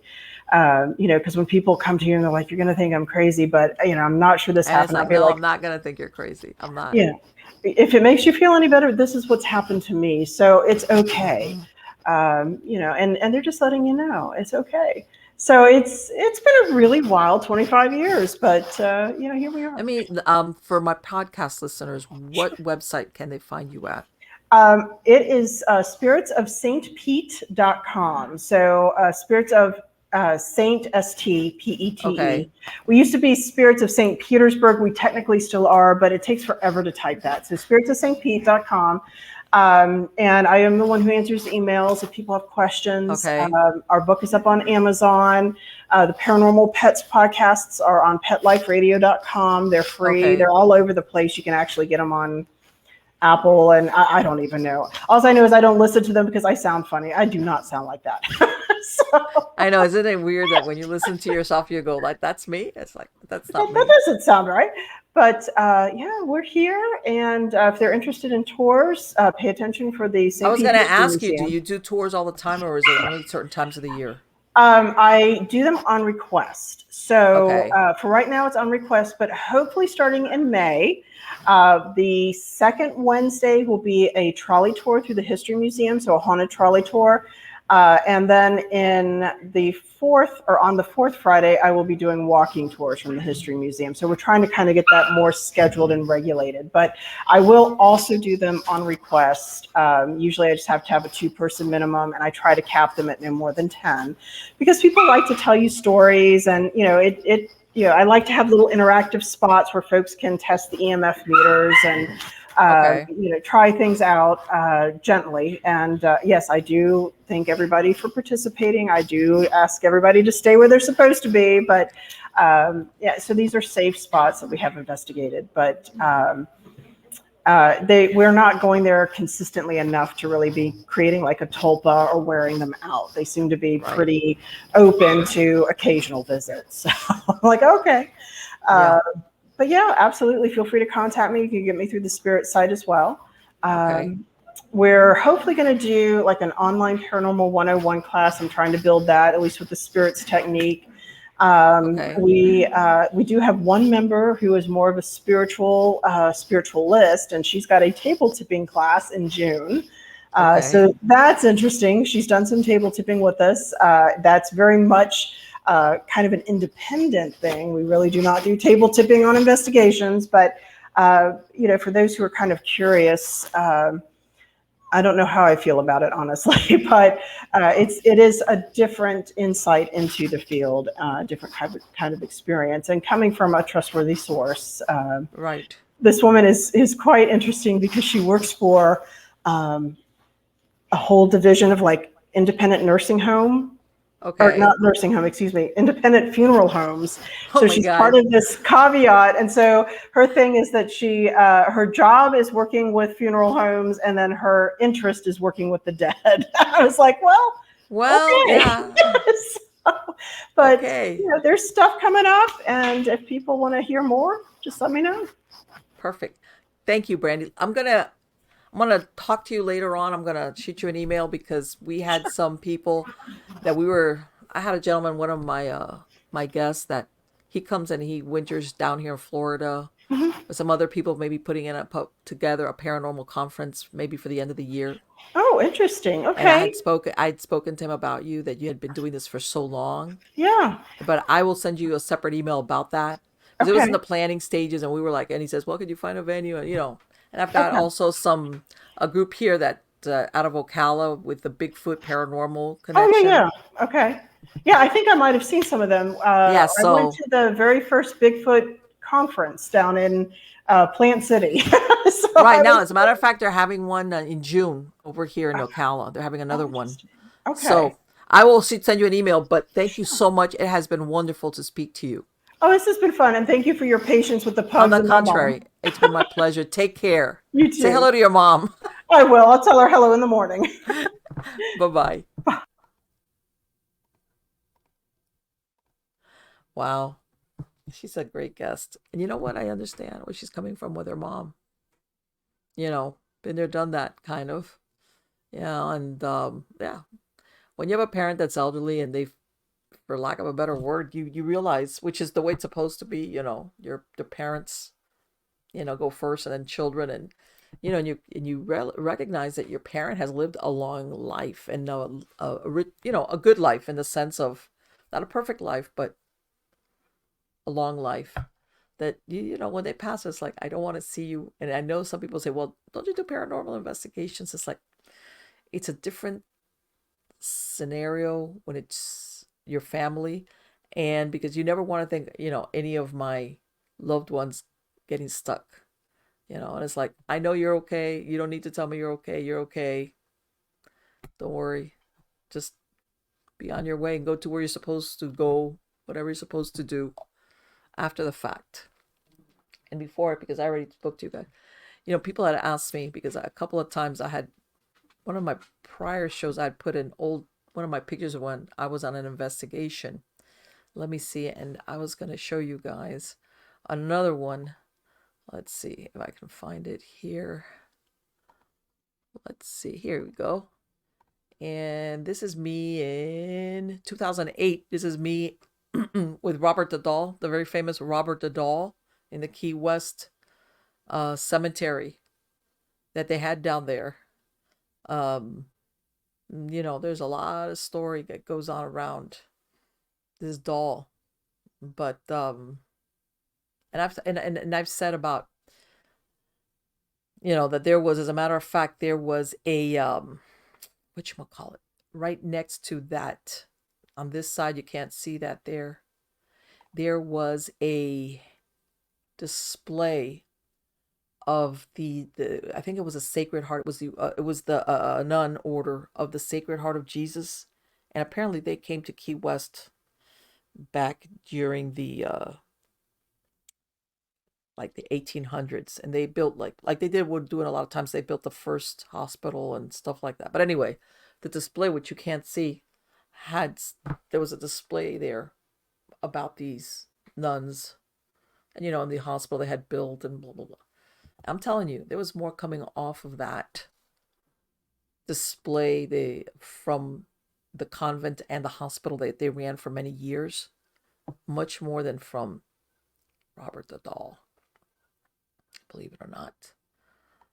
It's one of those things like sometimes, because, and again, I'm going to go, because either a house or in this case, an object gets all this attention because all the paranormal shows do a piece on it.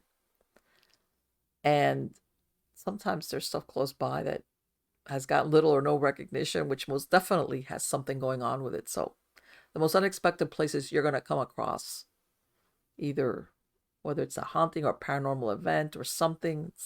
So for those people that are always traipsing off to like the place that everybody else has gone, do some research and maybe you might find some places. As a matter of fact, those are the best ones, the ones that don't have a lot of publicity. I'm talking outside of a residential investigation, which, as you can tell by our conversation, can get complicated in the present day. Do some of your research, because you'd be surprised what you will come across, which nobody has really, you're not going to see it, in other words, on any of the paranormal shows that are out there. So anyway, guys, again, thank you so much for spending this time with me. You guys are all wonderful. Don't forget to sign up for my Substack newsletter, yada, yada, all those good things. And again, I've got some great guests coming on, and I will see you guys soon. Till next time.